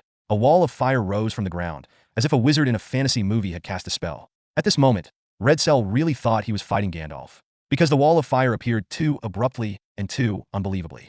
His eyes widened, and he wanted to give new orders, but the words stuck in his mouth. What the hell? Are you a white-robed wizard who has studied in a certain place? No, it's the sewer. What? I'm studying in the Middle East. What is the wrath of Allah? I can't fight anymore. This thought flashed through the red blood cell's mind, and then it turned into a rational judgment. He completely guessed what the other party would do next: send in vehicles suppressed with firepower and gradually erode the enemy. The morale on our side will soon be broken, and there is no point in holding on. So he decisively ordered, blow up all the information and supplies, and prepare to retreat. At this time, Chen Chen had already entered the last building and completed the clearing of Area 1. Sporadic gunshots were still ringing out. This was the final replenishment and cleanup. The vehicle will take another minute to arrive, and the speed of the entire assault team is faster than expected. Reports from various groups came through the headphones. A total of 2 people were injured. One was hit in the knee by a stray bullet, and the other had his goggles shattered and his cheekbone scratched by grenade fragments. Only one person was killed in combat, but he was still able to fight after being hit by a grenade. The situation was really good. Chen Chen took the time to arrange all the firepower points for him. Now he just had to wait for the vehicle to arrive and the fire to go out, and the battle would be declared over. However, what he didn't expect was that at this critical moment, a certain inconspicuous building in the number 2 central area and the branch building of the Shadow Corps suddenly exploded violently. No, it was not an explosion, but a deflagration. In the same instant, he also guessed the intention of the other commander. I can't fight anymore, so I want to run. Oh shit. Really professional. He even ran away so decisively. The firewall had just been lit, and the balance had not yet been broken, but he had already made the safest and most profitable decision. He couldn't be allowed to escape. After thinking for a moment, Chen Chen ordered, warriors, looters, stop the car and set up defense on the main road west of Banglong. 2 F-150s continue to enter the city and carry out fire suppression as planned. Group 2, Group 3, attack Area 2. Mulberry Leaf, Number 5, and Shorty, fill in and provide support. Number 1, White Dog, meet up with me and prepare to pursue. Clear. A reply came immediately from the headset, and at this moment, feedback came from Shurdakai again. There are 3 cars heading west and north out of the city. 2 on the north side. The warriors and marauders are going to intercept you. You are faster than them. Clear. The team started to move again, and according to the routine of some Hollywood movies, at this time, a tense and exciting car chase scene should have taken place, but this was not the case. The marauder and the warrior were 30 seconds faster than the 3 enemy vehicles and were stuck on the road out of the city. Even though there was only one driver, there was still enough time to switch to the weapon operating position. Then, the 04 howitzer and the M2 heavy machine gun stopped all 3 vehicles leaving the city without any reason. The kind of stop that breaks into pieces. There's no one in the car, only the driver. Clear. Chen Chen frowned. He knew that this was just a test. How could the other party be stupid enough to use a vehicle to escape? Once they take off their clothes and hide in the city, it will be the best hiding place. We can't let them get away like this. He began to speak. The enemy's command center has been destroyed. Cover them with fire and crush their morale. Load the flares. Turn on the lights in the whole city. Any targets moving outside will be shot dead. Can the special forces evacuate successfully when being besieged? Countless failed evacuation operations in history have given the answer.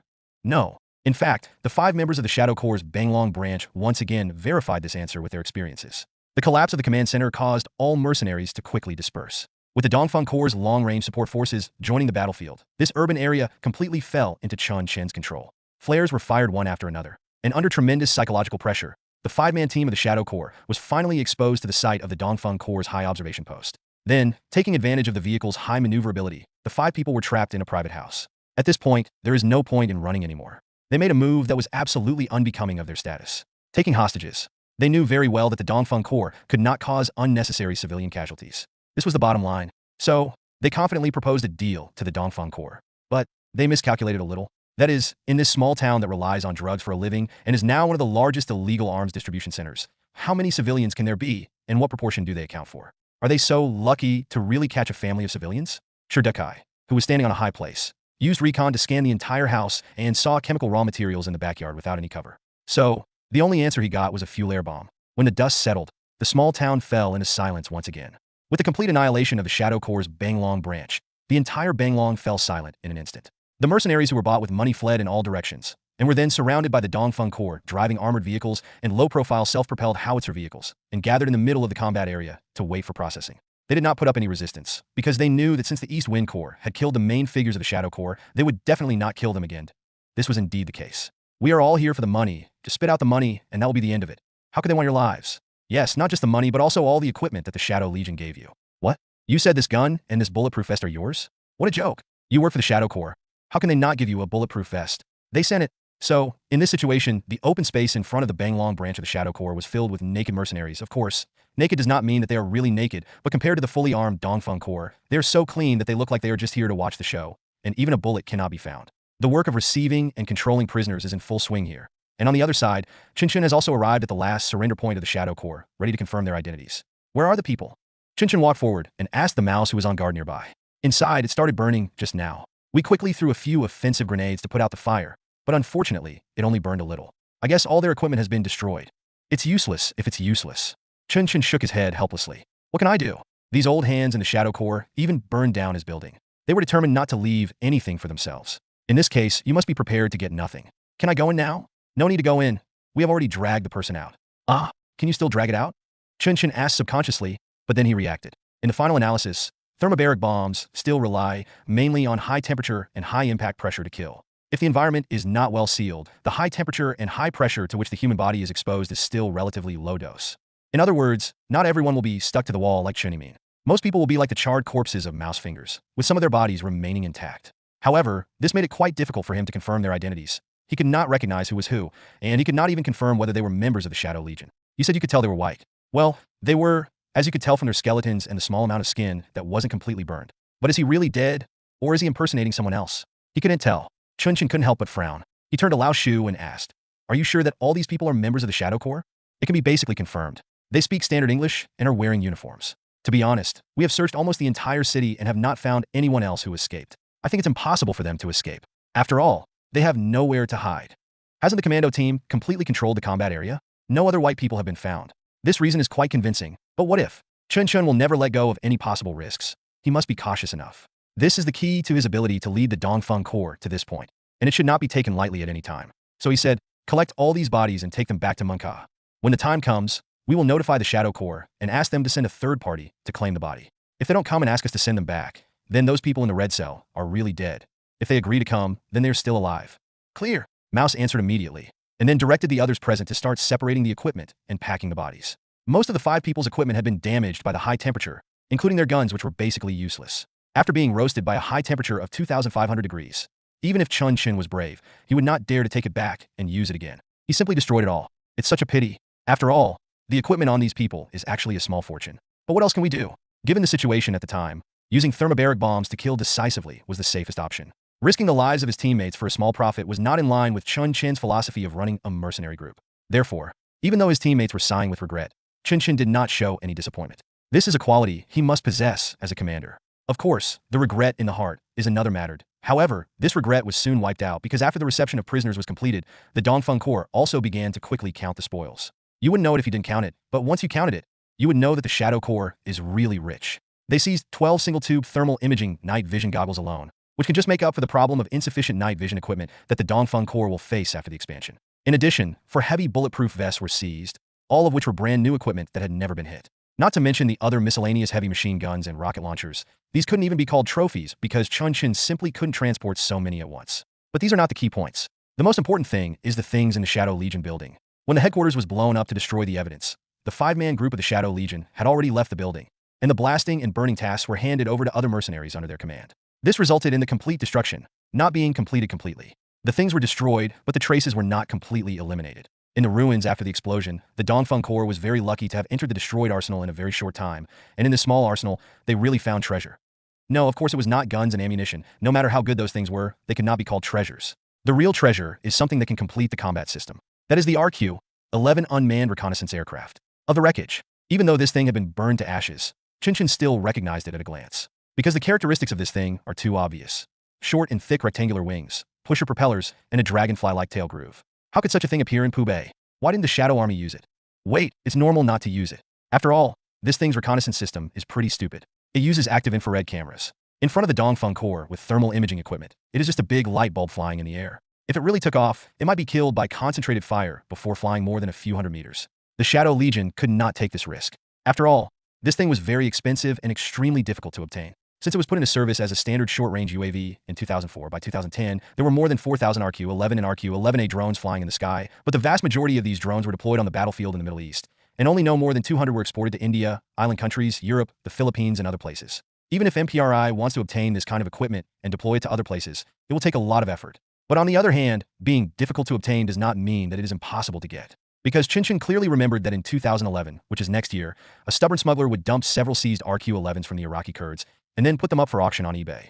In the end, he was caught red-handed by the CIA and sentenced to 20 years in prison. What does this mean? This means that the frontline control of the RQ-11 is slowly decreasing, and the MPRI may have accumulated a considerable number of RQ-11s that can be used by frontline elite troops. Or to put it more bluntly, if there is one, there will definitely be a second one. Because it is obvious that this thing came with the coaching staff of the Shadow Legion.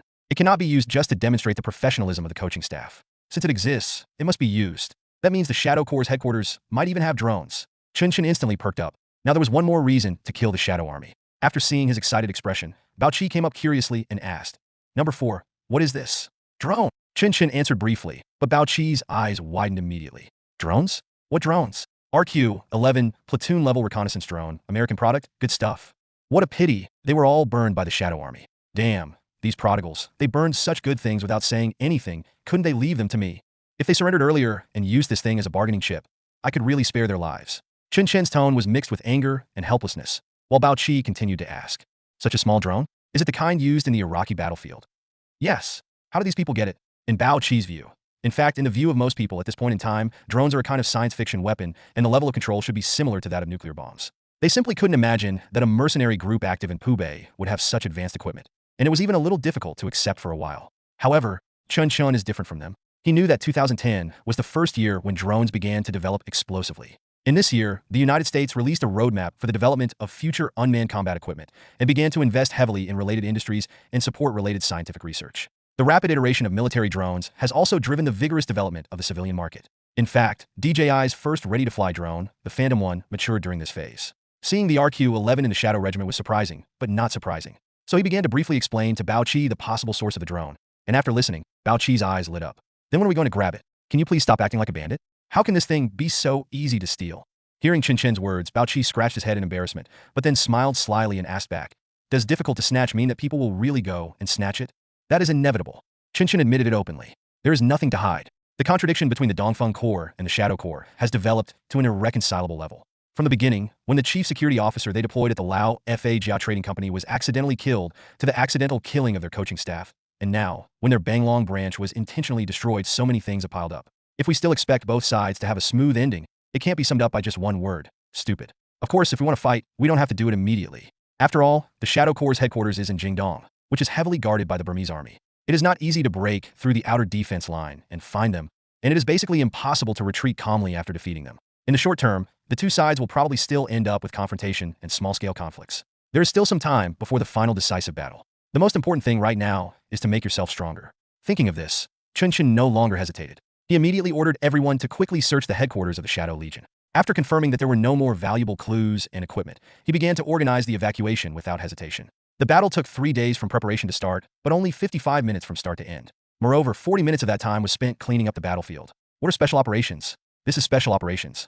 Of course, this is only the primary form. If it develops to the ultimate form, the preparation time will be as long as weeks or months. In any case, the Dongfeng Corps has fought its first battle after trying to conduct systematic operations. In this battle, the Dongfeng Corps also completed the basic exploration of multi-service coordinated operations for the first time. This point made Chen Chen particularly satisfied, because he knew that the impact of a high-level start would be so profound that it would penetrate into everyone's bones. People who have eaten meat will not be willing to become vegetarians again, and mercenaries who have experienced the charm of systematic combat will not be willing to risk their lives again. A benchmark will be set up in their hearts, and they will subconsciously refer to this benchmark in every future battle. At the 60th minute, the Dongfeng Corps quickly withdrew from the battlefield, and the 1-hour operation was declared over. 6 hours later, the mercenary group returned to Mengka in silence, as if they had never left. Su Yu, who was under house arrest, had been getting a little anxious waiting, but the news that the enemy had been wiped out finally made him put aside the last bit of worry in his heart.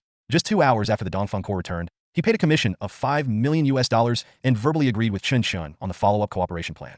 It seemed that everything had been settled, but just when Chen Chen was planning to take a good rest for a few hours, an unexpected call came directly to Chen Chen's mobile phone. The caller was Ibang Xiong, and his tone was still enthusiastic. You could even say that I was a little excited. He lowered his voice and asked on the phone, "Brother, have you killed all the members of the Shadow Corps?"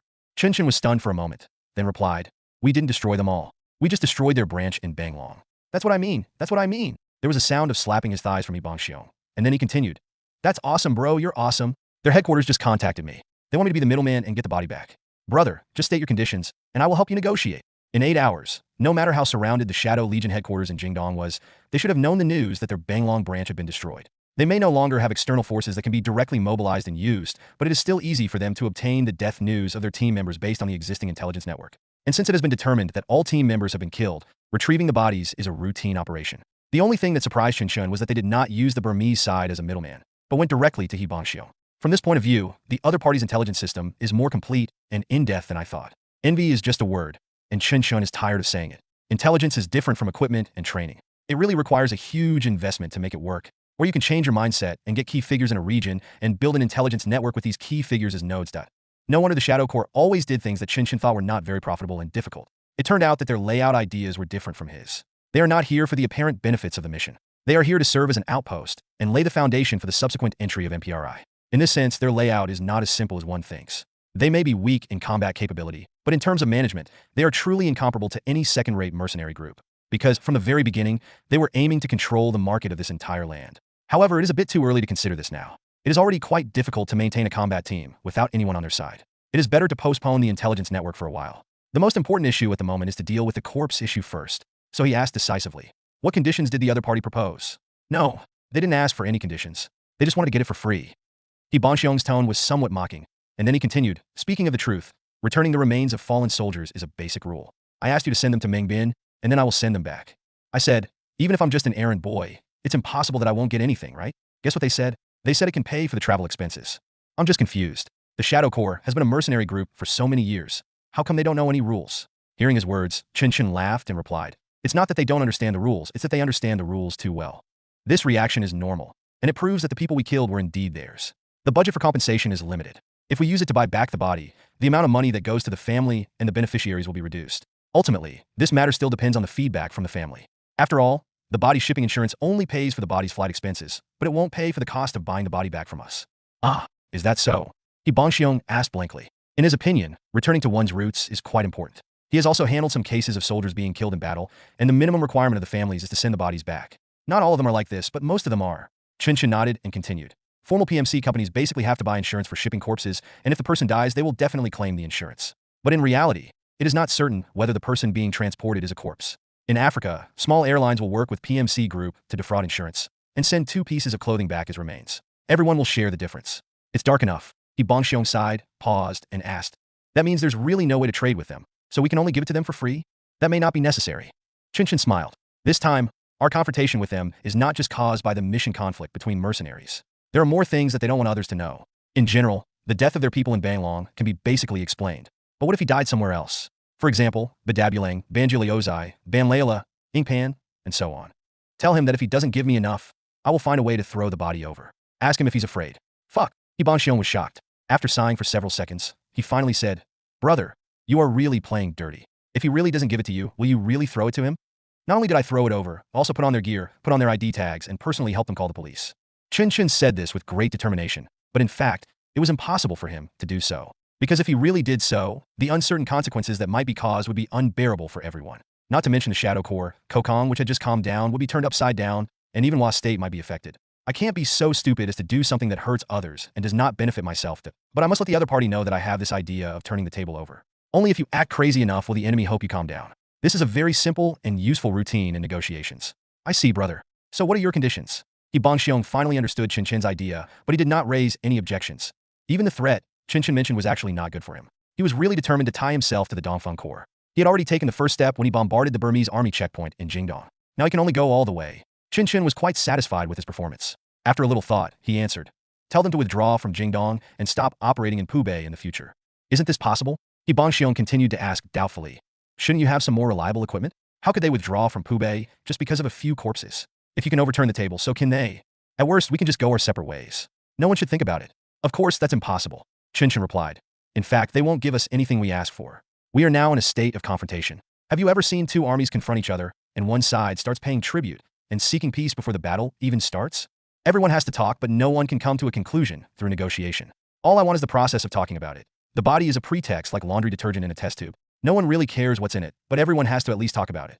"Understood, delay time." He Bangxiong suddenly realized. "That's right. It's a delay that allows me to finish what I need to do, and they can continue to prepare. When everyone feels the time is right, once the negotiation table is closed, we will start fighting directly."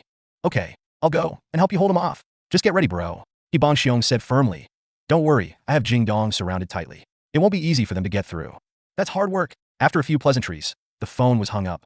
Chen Chen let out a long sigh, and his heart, which had been hanging in the air, finally settled down a little. At this point, the future trend is actually quite clear. The Shadow Corps did not want to start fighting immediately because they knew that with their current strength, they were not enough to fight against the East Wind Corps.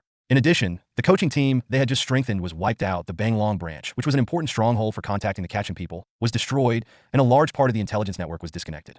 The strength of this mercenary group has been reduced to the bottom. If you act blindly, you will end up throwing away all the assets you have worked so hard to build up. Only by taking the opportunity of talking, can we buy time for waiting. By the time MPRI realized the seriousness of the problem and began to send a large number of personnel to Pubei, the time was ripe and the situation became delicate. The two tigers lurking in Pubei were sharpening their claws and fangs. Their eyes were fixed on each other, and they let out a few warning roars from time to time. A life-and-death battle was about to break out. But when would the fight start? Perhaps this is a question that no one can come to a definitive answer. There was only one thing he could do: sharpen his minions in the shortest possible time. The problems of the Banglong branch were properly handled, and Chen Chen did not spend too much time thinking about it. Instead, he took the time to have a good sleep. When he got up, Go had already bought the freezer and hidden the body in it according to his instructions. This thing is an important bargaining chip, and there is really no way to simply get rid of it in a short period of time. Looking at the fully packed freezer, Chen Chen couldn't help but shook his head and asked, "Can't you buy a few more freezers? Do you have to cram them into one?" The white dog spread his hands innocently and replied, "One is enough, it's so big. More will waste electricity. By the way, do you really need to put this thing in your home? It's too disgusting. What can we do?" Throwing a few white bodies on the border and throwing a handful of ashes on the border will have completely different effects. Or maybe we can carry the body to Minglang Monastery secretly and have the abbot hide it for us. No problem. The white dog nodded immediately. This is indeed a good idea. After all, from the perspective of hiding the body, Minglang Temple is indeed a place that is difficult to be suspected. The final finishing work was completed, and soon, Chen Chen also received feedback from He Bangxiong. The Shadow Corps did not agree to the conditions proposed by Chen Chen, and did not even raise the possibility of exchanging equipment for corpses. What they still insist on is reimbursement of travel expenses and a little compensation in accordance with the rules. Chen Chen expressed great anger at the plan they proposed, and on the phone, through He Bangxiong, he denounced the Shadow Corps for being ungrateful, inhumane, and unscrupulous. He also threatened that if the problem was not properly resolved, the Dongfeng Corps would have to resort to the most drastic measures. He asked the Shadow Corps to recognize the situation and not to say that he had not warned them. Similarly, the Shadow Corps also accused the Dongfeng Corps of disregarding international rules, ignoring basic human rights, lacking humanitarian spirit, behaving erratically, and being full of hegemonism, and will surely be condemned by all knowledgeable people in Pubei. The verbal battle began like this. As a prelude to war, such mutual attacks seemed more or less a joke. However, only the two parties who are actually in the middle of it know how dangerous the crisis is hidden behind these seemingly ridiculous conversations. "What's next? What do we need to do?" the white dog asked. Chen Chen frowned and hesitated for a moment, then replied, "Actually, I really want some time to develop in peace and stability, but peace and stability is a bit too luxurious in Pubei. We have to go to Mingyang and solve the company's problems. Similarly, I must fulfill my agreement with Bao Xiaomei, because that is the basis for us to establish business routes and expand the company under their protection. Their mission has been delayed for too long. It would be really rude to delay it any further." "Clear." Go nodded slightly, then asked, "Let's start with the Mingyang Reservoir? I remember that this is just a simple annihilation mission. It shouldn't be too difficult, right? It's really not that hard." Chen Chen scratched his head and replied, "In theory, we can just send a small team over there. We still have one last 120mm mortar shell that can be used right here. But I still have to go. This is the attitude show that Bao Xiaomei wants. All right, I'll take Suyu with me to sort out the company's affairs and let everyone know who is behind him. This way, future development will be much smoother." "Understood. Then I'll go get ready right away?" "Go ahead." Chen Chen nodded decisively, then turned and left the room where the freezer was temporarily placed. There was so much to do, and he didn't intend to waste even a minute. After talking with Bai Go, he immediately called Bao Xiaomei and got all the information he needed from her. But what he didn't expect was that on the eve of his decision to launch an operation on the Mengyang Reservoir, Bao Xiaomei gave him a piece of information that was completely beyond his plan. There are a total of 21 drug dealers in the Mengyang Reservoir base, but among these 21 drug dealers, one is an undercover agent. He will cooperate with your actions and provide you with all kinds of support. You must act quickly, otherwise he will be at risk of being exposed, which will also affect the legitimacy of our actions. So, this is your original intention? Chen Chen interrupted Bao Xiaomei without hesitation, already feeling a little angry. What Bao Xiaomei did was absolutely against the rules. It was impossible for her to know about the existence of the undercover agent only now. In other words, she hid for several months and concealed her true purpose until the Dongfeng Corps decided to take action. Then she revealed her intentions. No wonder she took this matter so seriously. If it were another mercenary group, they might not have too many objections to such behavior. After all, in the eyes of those people, taking over a stronghold is nothing more than piling people up and charging forward with guns. But for the Dongfeng Corps, this is not possible, because the Dongfeng Corps' preparations were done in advance. If there was a major deviation in the intelligence, it meant that the entire operation plan would most likely have to be replanned. It was no exaggeration to say that at this moment, Bao Xiaomei's reliability rating in Chen Chen's mind dropped several levels.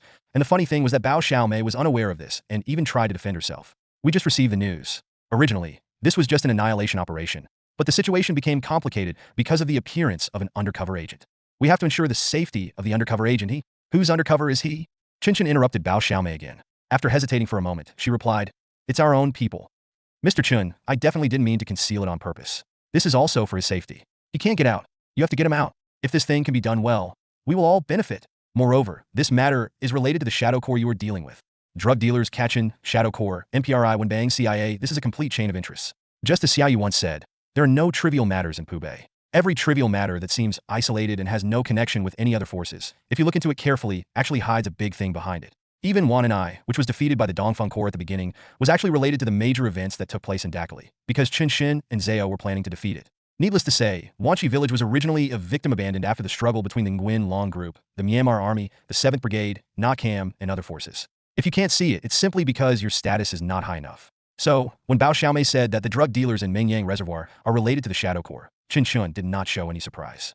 He was just curious about the direction in which this clue merged with the Shadow Legion line he was currently pursuing. Bao Xiaomei's explanation made him feel suddenly enlightened. She said a long time ago that decentralized drug production must be the final development form of Pubei's drug ecology, and that chemical drugs replacing traditional cultivated drugs is a rather advanced trend and idea. As long as you use your brain, you will know who would have realized the problem and turned to developing this type of drug before Nakam was taken down. Only those high-level forces who truly control this land, only those superiors with a broad vision can do it. Therefore, it is not surprising at all that the big boss behind the Mengyang Reservoir is Wenbang. And since they have already established contact with Wenbang, it is not surprising that the Shadow Legion is involved. The Shadow Corps has established an extensive intelligence network in Pubei and laid a relatively solid foundation. These foundations were definitely not built through repeated bloody battles like Chen Chen's Dongfeng Corps. They relied on money. Where did the money come from? From the head office? No, it's impossible. MPRI is a capital group after all, and it is impossible for them to pursue distant profits. The Shadow Corps must solve their own survival problems. Then, chemical drugs become a very suitable way to make money. Bonglong Shadow Corps mercenaries were originally connected with the drug dealers in Mengyang Reservoir. The silencing operation against Huamei Trading Company was organized by the drug dealers in Mengyang Reservoir. This explains why the other party's actions were so swift and precise. It also explains how the Shadow Corps was able to cross hundreds of kilometers into Hua State to destroy the Huamei Trading Company while establishing defenses in its own Banglong defense zone. Because this was just a remote control operation. As for the undercover mentioned by Bao Xiaomei, the reason why he is important is that he has information about more than a dozen drug-making bases controlled by the Wenbang organization. With this information, Hua State can eliminate them one by one, or use them as bargaining chips in certain transactions. The truth of everything finally came to light, and the tiny pieces of the puzzle that appeared in front of Chen Chen during this period of time finally formed a complete picture. On the phone, Bao Xiaomei finally explained everything, and she concluded with one sentence. That's so. This is not a task we gave you. This is our common goal. Chen Chen sighed and asked, "When did you know about this? Apart from the undercover, I will not pursue the undercover matters." He was very afraid that Bao Xiaomei would say something like, "We knew it a long time ago," because that would mean that he would have to put her on the list. But fortunately, Bao Xiaomei is not Jia, and she is not such a demonic person after all. We really only found out about it after you defeated the Shadow Legion. Some situations have changed, some people have revealed their true colors, and some people have provided us with information. Okay, I'll take care of it. Chen Chen breathed a sigh of relief and continued. However, I will not do any hostage rescue activities. You have to let him figure it out on his own. In 2 days, we will launch an attack on the Mengyang Reservoir. He must find a chance to leave or hide before then, even if it's just for a few minutes. Don't stand in our shooting range, or he will die with us. I see. Bao Xiaomei answered immediately. It must be said that she was quite sensible when it came to talking about important matters. He can't be away for too long, The drug dealers there are very sensitive. Maybe just 0.5 minutes? Is that enough? That's quite enough. Chen Chen replied. After a while, Mingyang Reservoir. A man of ordinary appearance carefully took a small spoonful of powder from a large jar, mixed it with the liquid in the test tube, and then used a spatula and a special brush to evenly apply it on a test paper. Then he waited quietly, observing the reaction of the test paper carefully. After it finally showed different colors, he shook his head, straightened up, and said to the other man who was waiting expectantly, "This won't work. The purity is still not enough. This can't be a problem with the material. It must be a problem with the operation. I've already said it before. When dispensing medicine, everyone must use a scale to weigh it. You can't just put it in a bottle. When you put it in a bottle, how do you control the weight of the material inside? Is it compacted? How compacted is it? Is there any space inside? How much space is there? Come on, tell me. Can you see it with your naked eyes? There is so much competition in the horse medicine industry now. In Banglong, a farmer who used to grow poppies can make it by just buying some ingredients. What do we rely on to expand? Quality? Without quality, who'll buy your goods? Otherwise, just stop selling to me and do it yourself. I won't bother to care about you anymore." Seeing his reaction, the man opposite quickly put on a smile, then patted him on the shoulder and said, "Brother Jiang, President Jiang, don't be angry. Don't be angry. You know, this is the level of our people. I've beaten them and scolded them. What else can I do? Can I just shoot them to death? Take your time. Take your time. Look, haven't we made a lot of progress? The purity of this test paper is much higher than last time." The man named Jiang, his eyes changed slightly, and he looked at the person who was speaking and asked, "Sure, Brother Hua. Now you can even read TLC test strips? In a few days. Won't you even need me? Why not just get rid of it? Kill me, that's fine. Kill me, and you won't have to pay me, and you won't have to help me get revenge." Brother Hua's smile immediately became stiff, but then turned into anger. He stood up suddenly, slapped the test paper on the table, and cursed. "Fuck, which son of a bitch made up this rumor?" "Brother Jiang, don't be afraid. Just tell me now, and I'll dig out his heart and show you how dark it is. Where are the people? Gather them all. Come here one by one, so Brother Jiang can identify them. Hurry up. Fucking fast." In an instant, everyone in the factory moved. Jiang looked at Brother Hua unhappily and said, "Are you going crazy again? Did I say someone else said that? Is there any need to say this?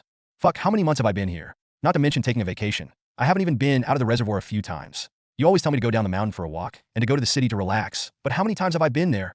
The only times I went a long way with you were to meet the big boss. Am I not doing my job diligently enough? Or have I done something wrong to you? I got up in the middle of the night to pee, and the gatekeeper followed me. Tell me, what does this mean?" Oops. Upon hearing this, an expression of annoyance immediately appeared on Brother Hua's face. Then he slapped himself on the face and said, "These are the rules you set when you first came, Brother Jiang. I forgot about them. It's a misunderstanding. It's really a misunderstanding. Brother Jiang, don't worry. We will withdraw from today. Calm down, don't be suspicious, and don't bother with us." Looking at Hua Ji's reaction, Jiang he remained unmoved. But in the end, he didn't care about it anymore. He knew that he had finally gotten what he wanted, and his goal here would soon be accomplished. So, attacking the Mingyang Reservoir can actually cause so many problems? In the combat command room, the core members of the Dongfeng Corps sat together again. And after listening to Chen Chen's briefing, Shi Dakai couldn't help but be the first to raise his own questions. Chen Chen shook his head slightly and explained, "In fact, to be precise, the Mingyang Reservoir operation was not just an ordinary point-capturing operation. When I first talked to Bao Xiaomei, she used the trend of decentralized drug production as an introduction. It should be said that we didn't realize it was a big deal until we were about to fight. It's just that this is an important but not urgent matter that was finally put on the agenda." "Understood." Shi Dakai nodded thoughtfully and then continued to ask, "What about the undercover thing? Is it confirmed to be reliable?" "It's not necessarily reliable and can even be risky." Chen Chen replied seriously. "Xiaoyu reminded me before that the Bao family's actions against the so-called decentralized drug manufacturing factories have nothing to do with the North, and this is actually true. Even if Hua State wants to ban drugs, it is impossible to go to such lengths to send undercover agents directly into the drug traffickers' team. This is a very high-cost and very high-risk operation. It is very likely that they are trying to achieve some special purpose, and this purpose must be achieved through the Mingyang Reservoir. We don't know what they want, and in fact, we don't care because we are indeed in the same direction as them in terms of actions. If we destroy the Mingyang Reservoir and rescue the people they want, we can get support from Hua State and formally establish the Huamei Cleaning Company. This is a huge benefit, and it is worth our special trip anyway. In addition, the drug dealers in Mingyang Reservoir are also related to the previous operation of the Banglong Shadow Corps against Huamei Trading Company. We still have to complete the final work." At this point, everyone understood what Chen Chen meant. This operation will be a long-standing, rare, pure mercenary mission. At least that's what it seems on the surface. Then, no one had any more objections, and Chen Chen began to brief everyone on the specific mission plan. If I had to describe this briefing in one word, it would be unremarkable. As we all know, the reason why drug dealers' drug-making bases are difficult to destroy is most of the time not because of how tight their defenses are or how strong their firepower is, but the most important thing is their concealment. But now, the location of the Mingyang Reservoir drug manufacturing base has been completely exposed. So what else can be said? Catching talents requires careful planning, and the Dongfeng Corps is only responsible for firepower cleaning. That's so. Our basic strategy is to fire a 120mm mortar shell at the drug manufacturing base located on the river island in the Mingyang Reservoir at a distance of about 2 kilometers. According to intelligence, the entire drug manufacturing base consists of only a few simple shacks and brick and wood structures gathered in an open space of about 50 meters in radius. This killing radius can basically be completely covered by the range of 120 mortar shells. After one shot, the opponent should have few active targets left. Afterwards, we will use the 107 rocket launcher to carry out another round of fire coverage, firing 9 rockets to eliminate the enemies that were not eliminated in the first round of shelling. Finally, our commandos will move forward to the starting point at the edge of the reservoir, take the speedboat provided by the Wa State side to the river island, and carry out the final finishing work. The entire operation will last 5 minutes, and we will evacuate quickly after completing the mission. How is it? Is there any problem? I have a question. Ga raised his hand and asked with some hesitation. The M120 mortar shells cost $10,000 each, and the 107mm rockets are currently $2,700. Our trip cost nearly $40,000, and Bao Xiaomei only gave us a commission of $100,000. According to the operating expense ratio, isn't that a pure loss? Chen Chen stared at the white dog in a daze, then realized that he had not really considered this issue. Although compared to the Dongfeng Corps' current operating expenses of $13 million and his own personal savings of nearly $9 million, this is indeed a small number. But when it comes to business, we can't afford to lose money. So Chen Chen nodded in agreement and asked, "Do you mean we should reduce the amount of equipment used? This is not easy to do." "No, I mean, Bao Xiaomei has to pay more." Ga emphasized the word add money very strongly. Looking at his serious expression, Chen Chen couldn't help but smile. It seems that just over half a year ago, Ga was still a little character who would tremble in fear in front of Bao Xiaomei, but now he has actually started to bargain and wants to get something out of Bao Xiaomei. I have to say his progress is quite fast. That does make sense. Sure, Kai nodded in agreement, and then said, the price of $100,000 was decided a long time ago. At that time, we were still relatively new in terms of scale, equipment level, and influence, so 100,000 was enough. But now, the Dongfeng Corps is no longer the same Dongfeng Corps as before. If you really only offer $100,000, that's a bit disrespectful. Of course, I understand that this mission is not mainly about money, but about building a trusting relationship with Wa State. But anyway, let's increase it a little, at least to the point where we don't lose money. No problem. I'll go talk to Bao Xiaomei. Chen Chen nodded decisively. After the pre-war briefing meeting, he successfully called Bao Xiaomei and successfully increased the remuneration to $500,000. Now it basically makes sense. The problems of whether we can fight and how to fight have been basically solved. Next, the Dongfeng Corps began to prepare equipment and personnel without stopping. Although the core group participated in the discussion, Chen Chen really did not intend to rely on a few experienced hands to rush to the front line every time. So this time, he only sent out 3 reduced-strength teams with a total of 12 people, and almost all of them were new faces. The only old men are him and Bai Go, who are responsible for leading the team and operating the long-range support weapons. As for Li Bang, Shi Dakai, Bao Qi, and others, they were left at the base to be responsible for training and other daily operations. The first batch of people that Lao Zhu found has arrived, and someone is needed to interview and assess them. Shi Dakai and Bao Qi were just the right people for this job, with proper planning for both internal and external affairs. Chen Chen did not hesitate to call together all the team members who were scheduled to participate in the operation and let Bai Go do the pre-war mobilization on his behalf. The white dog walked up to the crowd in an arrogant manner and delivered a combination of at ease and tell me a little, which made Chen Chen feel like he was returning to his past life. He looked at Bai Go's face and inexplicably felt that his dark face was glowing red. No matter what, the team spirit and fighting spirit were still very high. When Bai Go asked loudly, "Do you have confidence?" and everyone answered in unison, "Yes, yes, yes." Chen Chen indeed felt the cohesion of this team gradually taking shape. So he did not stop the white dog, but after he finished his speech, he followed everyone into the car and set off along the Mingyang Highway to the target location. This time, with the participation of Wa State, the intelligence preparation was quite sufficient, and even the layout within the camp was clear, but this did not make Chen Chen relax his vigilance. According to his plan, he would arrange a close reconnaissance after arriving near the Mingyang Reservoir, and after confirming the accuracy of the intelligence, he would start fighting according to the predetermined combat plan. There are still 8 hours left, and the end of the drug dealers in Mingyang Reservoir is approaching. At the same time, in Mingyang Reservoir, Zhang Yi is making final preparations. He knows that on this seemingly ordinary day, these brothers around him will face their final doomsday. They were being targeted, and it was said that they were being targeted by a team that was killing people without mercy. No enemy ever escaped alive from that team. Even a powerful figure like Nong Kong was left dead in the wilderness. When he was found, half of his face had been bitten off by mountain rats. Therefore, Zhang He had no doubt about the success of the operation.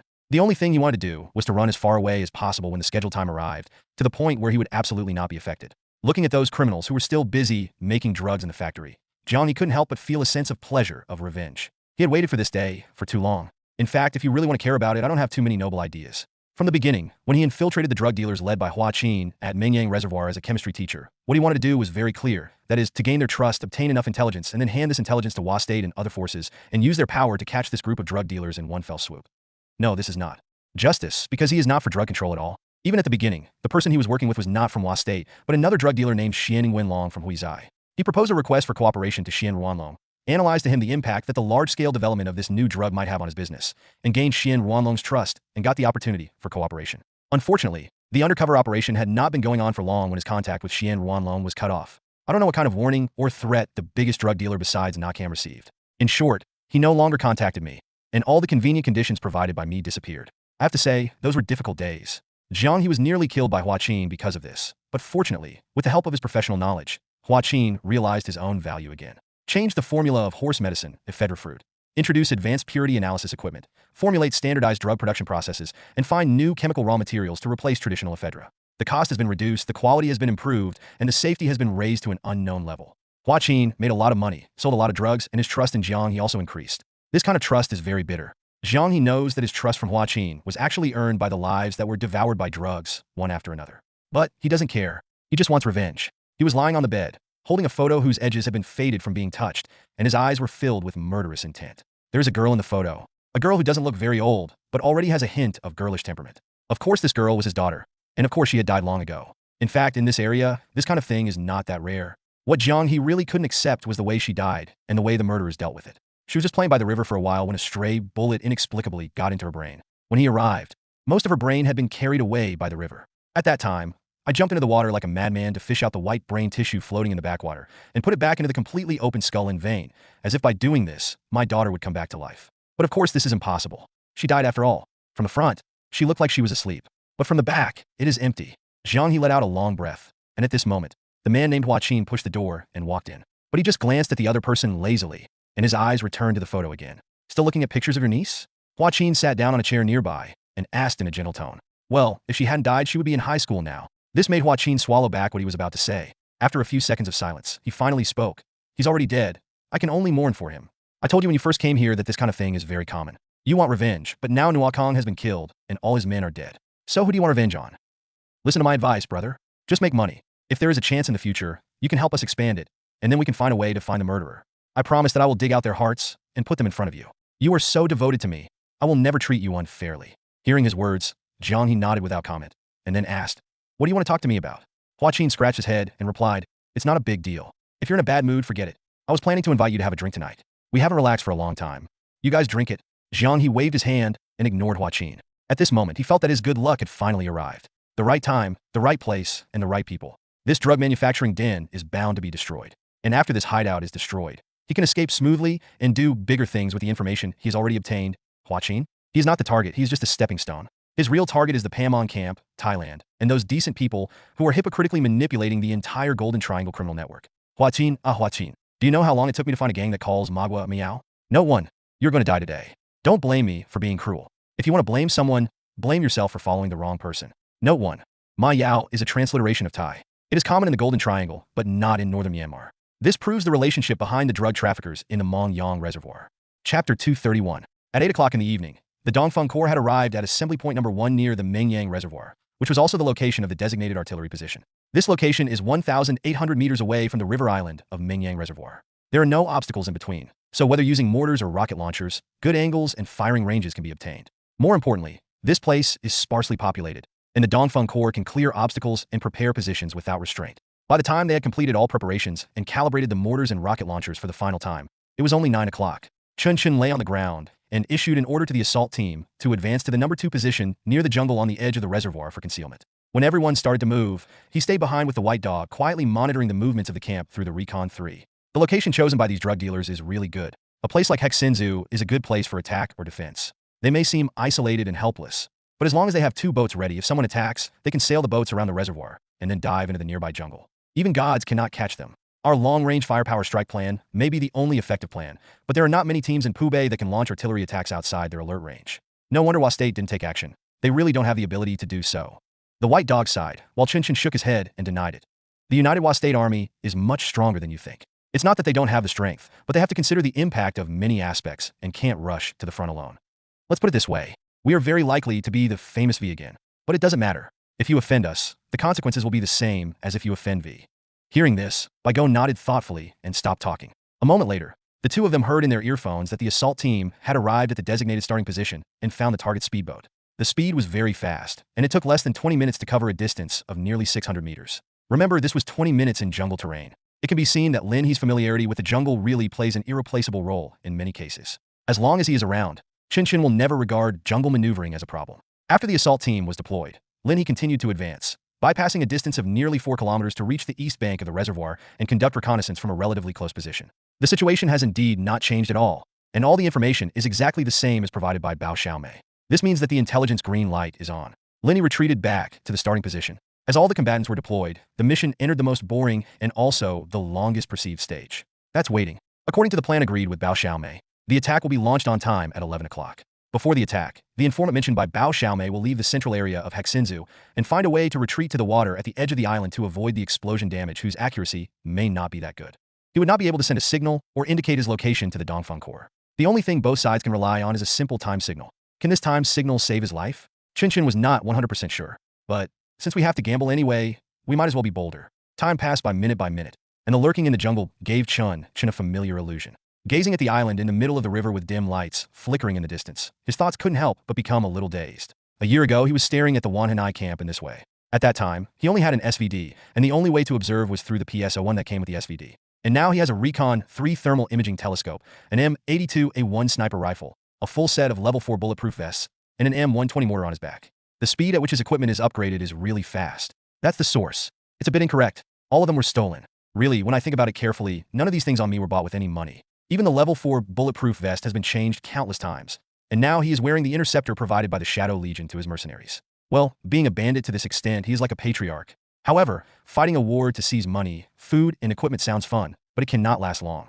After all, the development of a mercenary group is not an open-world RPG game, but more like a magic tower.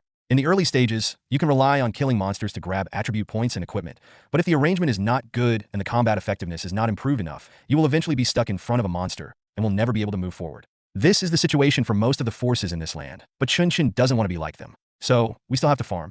After this time, the cleaning company can be set up. The next step is to try to solve the supply problem by ourselves. Sure enough, working in a factory is the ultimate goal of life. If you want something more advanced, you can build your own factory. Chen Chen couldn't help but smile.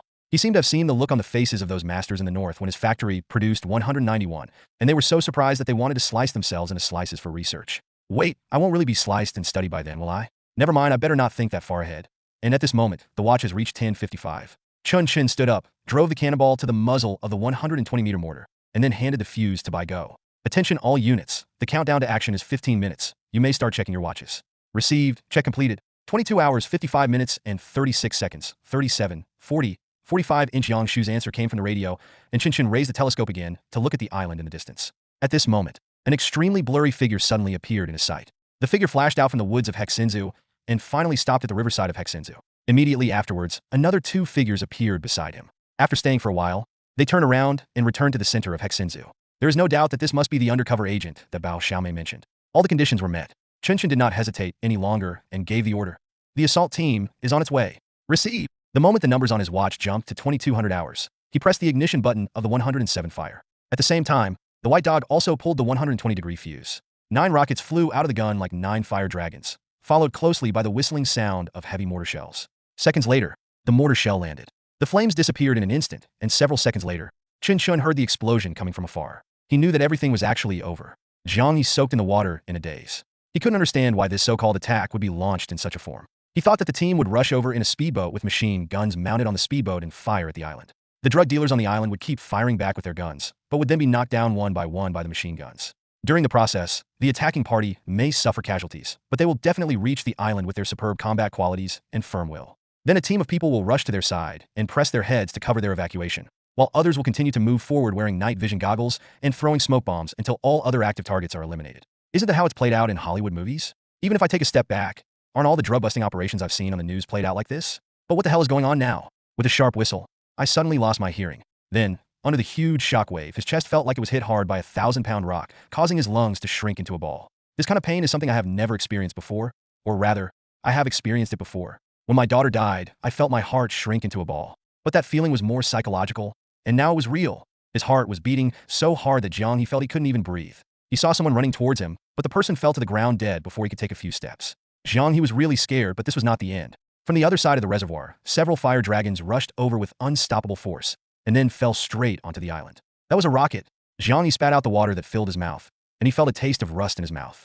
Maybe he vomited blood, but vomiting blood is better than dying. The entire island was almost completely covered, and those fragile buildings had long been turned into dust.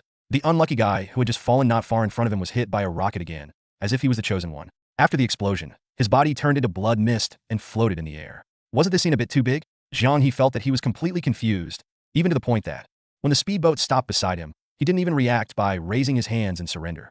But fortunately, the other party seemed to have recognized his identity long ago, and the leader simply pointed a gun at his head and did not shoot him dead. Are you Jiang He? The man asked. I am. Captain, I'm Yang Shu.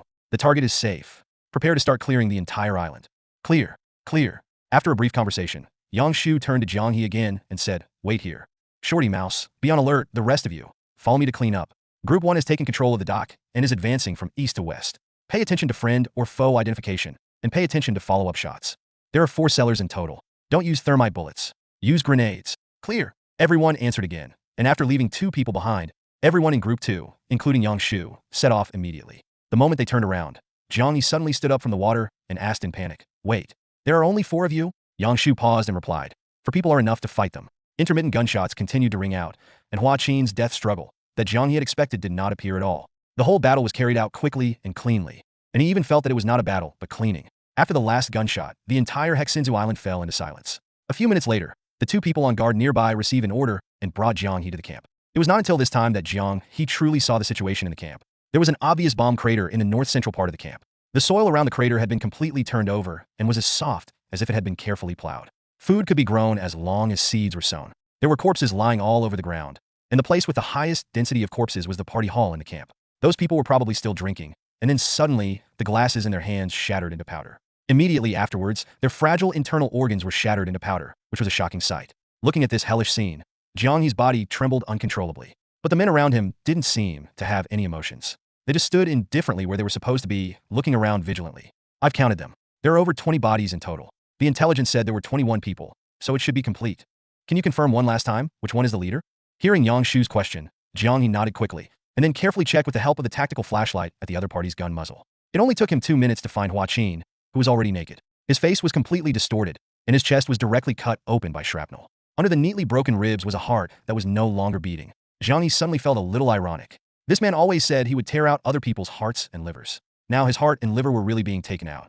That's it, Hua Qin. Jiang He said, pointing at his body. Are you sure there is no one else?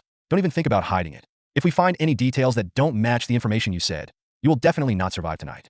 It doesn't matter who you are, we don't care, understand? Clear. Jiang He took a deep breath and said firmly, there will definitely be no one else. There are only 21 people here, including me. If you can find a second person, I will pay you with my life. So confident? Yang Shu asked in surprise. Certainly. Jiang He nodded firmly and replied, I didn't make any mistakes. Because if I make one mistake, I'll die. Half an hour later, after Yang Shu led the team to conduct a dragnet search of the river island, which was not too big to begin with, Chen Chen landed on the island with the help of a speedboat. He was quite satisfied with the process and results of this operation. After all, no one on his side was injured, and not even many bullets were fired. According to Yang Shu's feedback, after 2 rounds of bombing, most of the drug dealers in the camp had been killed. The only thing they did after landing was to shoot all the drug dealers who were still struggling and their bodies. The 120 mortar has amazing destructive power in relatively open terrain, and the 107 mortar as a supplement is even more cost-effective. These 2 things are really powerful weapons for attacking cities and capturing strongholds. It seems that after the company is established, the first thing to do is to get more shells. Seeing Chen Chen walking into the camp, Yang Shu hurriedly went up to him, stood at attention, and reported, Captain, everything has been cleared. Didn't find much loot, but there was some cash. The preliminary inquiries have been completed. According to the informant, this drug manufacturing base is the most important of the big bosses' several bases and is of factory nature. The real sales place is in Mingyang City. However, the main leader is indeed dead. Their base in the city should be empty now. We can take it over later. Chen Chen nodded approvingly and said, you did a good job. I'll give you a bonus when I get back. Then, he looked at Jiang He and asked, are you Jiang He? Jiang He was stunned for a moment, then subconsciously imitated Yang Shu's movements and stood at attention suddenly. Sir, my name is Jiang He. I want to work with you. Jiang He's words stunned Chen Chen. What do you mean you want to do it with me? Aren't you Bao Xiaomei's man? What's the point of having sex with me? Will she agree? To put it another way, you haven't even made your identity clear, and you come up and say you want to have sex with me. Aren't you taking yourself too seriously? The guy named Ning Ming performed so well on the battlefield, but in the end he was let go by himself because there were too many doubts about his identity. As for Jiang He, it was obvious that his background was even more complicated, so complicated that Chen Chen simply couldn't believe him.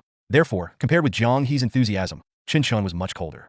He just smiled and shook his head and replied, We don't accept everyone. You are helping Miss Bao, so just follow her peacefully. Don't worry, she won't treat you badly. Sir, I'm not Miss Bao's man. An anxious look emerged on Jiang He's face. At this moment, he knew more than ever that his biggest chance for revenge was right in front of him. Such fighting qualities, such professionalism, plus the legends he had heard about them before. There is no doubt that if there is an organization that can help them achieve their ultimate goal, it will definitely not be Xian Ruanlong, nor Hua State, but only them. If I don't seize the opportunity this time, I will probably regret it for the rest of my life. So he quickly continued, Sir, I'm not an undercover agent. I don't know what Bao Xiaomei told you, but I'm definitely not their undercover agent. I'm not here to fight these drug dealers. I'm not here to take them down. I'm here for revenge. My enemies are not these minions. My enemies are Bansiri, such a Pasak, and shut up. Chen Chen slapped Jiang He in the face. He was simply stunned by this man's desperate remarks. What do you mean your enemy is Bansiri? What do you mean your enemy is such a Pasak? A deputy police inspector and the commander-in-chief of the 3rd Military Region. Even if you don't want to live, there are still people here who want to live, okay? Jiang He's rationality was taken back by this slap. He was stunned for a moment and looked into Chen Chen's eyes again. Sir, I was wrong, but I really need you. I can't. For some things, we can find another occasion to discuss them. But please, we must talk. With a bang, Jiang He fell straight to his knees on the ground. Chen Chen signaled Lin He, who was standing beside him, to pull him up, but even Lin He, who had become much stronger after long-term training, was unable to pull him up. Sir, give me a chance. I have a lot of information, a lot of first-hand information that you will never be able to get. I was trusted by Hua Qin, and I made a lot of drugs for him. I improved their method. Now the whole Pubei is using my method. They believe in me, and their big boss also believes in me. Give me a chance, and I can definitely give you what you want. I'm not a drug dealer. I really am not a drug dealer. I don't want to sell drugs either. I know I'm committing a sin, but I have ways to make up for it. Give me a chance. Give me a chance. Jiang He's head had hit the ground and was bleeding. He was so excited that his whole body was shaking. Chen Chen was somewhat puzzled by the scene before him, but he also clearly felt that this person really had many secrets. He definitely can't be Bao Xiaomei's man. But who does he belong to? To be honest, just based on the 2 names he just said, he deserved to die. But the question is, how did he get these 2 names? Chen Chen's brows slowly furrowed, and after hesitating for a long time, he finally spoke. Others, please disperse and be on guard. I need to talk to him alone. So, everyone dispersed consciously, and when Chen Chen was the only one left standing in front of Jiang He finally stopped kowtowing. The blood flowed through the corners of his eyes, down the bridge of his nose, and into his mouth. His teeth had been stained red, and he looked particularly hideous and ferocious. How did you get those 2 names? Why are they your enemies? Chen Chen asked seriously. Hearing this, Jiang He's eyes suddenly lit up. He knew that as long as Chen Chen was willing to ask, it meant that he had a chance. So he immediately replied, I am a businessman. I used to be a very big businessman. My business is not very conspicuous, but my business is very extensive. Sir, do you know what the most inconspicuous but important commodity in all of Southeast Asia is? It's mosquito nets. I sell mosquito nets. This thing is very special. When people started buying mosquito nets on a large scale, I knew something was going to happen. I can get a lot of information, which is my business resource. I almost monopolized the mosquito net business in Pubei and the Golden Triangle. I had many companies, and I thought I was doing well enough. But my daughter was beaten to death by them. I saw with my own eyes those who were beaten to death by the people of the Pamon camp. Because I know them. I know everyone I have met. This is also my talent. This is the talent that enables me to expand my business from just one stall. I went to them, but they didn't admit it at all. They even wanted to beat me to death. I spent a lot of money. I found my own information channels. I got a lot of public information and finally confirmed their identities. Sir, you must know what the Pamon battalion did, but you definitely don't know who was behind them. I'm not talking about the Preut and Pra brothers. They are too high up. I'm talking about those people who are lower down. It's Bansiri. It's Suchit. They are the real culprits who dominate the entire Golden Triangle situation. They are anti-drug on the surface, but in fact they support drug dealers, including the 505th Brigade. Do you know? The general named Zhao Jiaoyang. They have a base in the mountains of Chiang Rai province. It was recently completed. I don't know what it's for, but they're setting up camp in the mountains, so anyone can guess what it's for. There's a lot of information like this.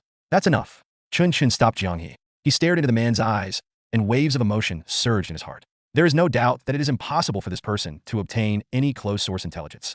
Being able to obtain so much information from open-source intelligence is truly a top-notch ability. Yes, at first he used this ability in business. But doing business in the Golden Triangle? The accident he described cannot really be called an accident. Chen Chen took a deep breath and asked, So what you mean is that you are undercover in this drug dealer camp just to get more evidence so that you can bring down Such in the future? That's right. This camp is not from Pubei. They came from the Golden Triangle. Many of them came from Dakali. They were originally some people who split from Nuakong's men. Even this division itself is manipulated by someone. They have financial backers behind them, both in Myanmar and Thailand. At least from what I know, they have connections with Jingdong. They also have connections with Southern Shan State. Stop talking. Shut your mouth. Chen Chen's hand that was tightly gripping the trigger loosened a little, and then he asked again, You mean you did all this just for revenge? This reason is ridiculous. Do you think I will believe it?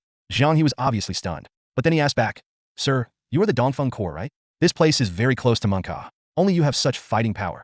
Some time ago, something happened in the news. It was reported in the newspaper that you killed Bai Suoqing's entire family in order to get revenge. I also want revenge, but I don't have a gun and I don't know how to fight. I originally wanted to rely on Xian Wanlong's power, but he is unreliable. Later, I looked for Hua Bang and Miss Bao. Isn't that unreasonable? You have already killed the enemy's entire family. I have no ties. I want to try to kill even one of them. Isn't this unreasonable? Zhang He's expression was filled with despair, but it also revealed a trace of determination to move forward. Chun silently nodded and finally replied, reasonable. Zhang He is definitely a talent and intelligence, but Chen Chen did not immediately agree to accept him. The reason is very simple. That is, he really did not come up with enough value to convince himself. As long as this value does not exceed what the cooperation with Hua State can bring to him, Chen Chen must first see the reaction from Bao Xiaomei before making a decision. Therefore, he agreed on a buffer period with Zhang He. After this buffer period, as long as Bao Xiaomei did not intend to continue to control him, Zhang He could join the Dongfeng Corps. Zhang He could fully understand this proposal, and thus, the cooperation between the two began. Before Bao Xiaomei got what she wanted, Chen Chen got all the information that Zhang He had. In a sense, this information did not have much impact on Chen Chen's current plan, but it confirmed the guilt of some people. Some in Zhaoyang. He was one of the top leaders of the entire Pubei drug network and controlled more than 10 chemical drug manufacturing factories. The largest one was originally located near Tachalike, but was moved to Changsane, Thailand after Na Cam's death. In fact, it can be judged from this point that Zhao Zhaoyang must be related to the One Bang organization and the credibility of He Bongxiong of the 756th Brigade, who has been in long-term confrontation with him, has increased sharply. As a result, the entire Pubei situation was divided into 3 parts. The Kachin part on the westernmost side, the Hua State, Northern Shan State, and Mongla State in the middle, and the Karen and Southern Shan State on the easternmost side. In a word, the boundary between the enemy and us is clear, and the combat objectives are also quite clear. The next thing to do is to choose the priority of operations. As for Meng Yang, once the company's problems are solved, he can prepare for subsequent operations. So, after Bao Xiaomei's reception personnel arrived and completed the finishing work of the Mengyang Reservoir, Chen Chen decisively led the team to withdraw to Mengyang County, and the first thing he had to do was to receive the legacy left by the drug dealer named Hua Qin. It has to be said that Chen Chen still remembers the pleasure of opening the blind box when he defeated Nuakong before, so he still has high expectations for Hua Qin.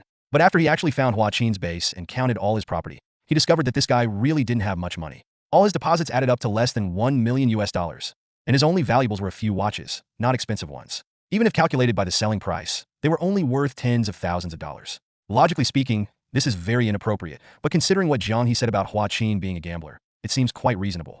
After all, the Mengyang Reservoir is too close to Xiamengla, only an hour's drive away. For a small drug lord like Hua Qin, who has no other entertainment activities, gambling and prostitution may be his only 2 ways to relax, and Xiamengla can meet all his needs. In addition, he was just in the rising stage of his career, and a large amount of funds were deposited in raw materials and trade routes, so it was normal that he did not have that much cash flow on hand. Overall, although it is a little disappointing, it is good enough as long as it is not a complete failure. All the cash was taken away by the Dongfeng Corps, and other documents and evidence related to the drug deal were handed over to Bao Xiaomei. Both parties got what they needed, and everyone was happy.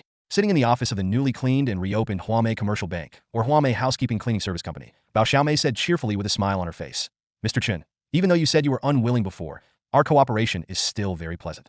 The Mengyang Reservoir was taken down in such a short time, and all aspects were handled cleanly. Most importantly, there was no time for Hua Qin's gang to react.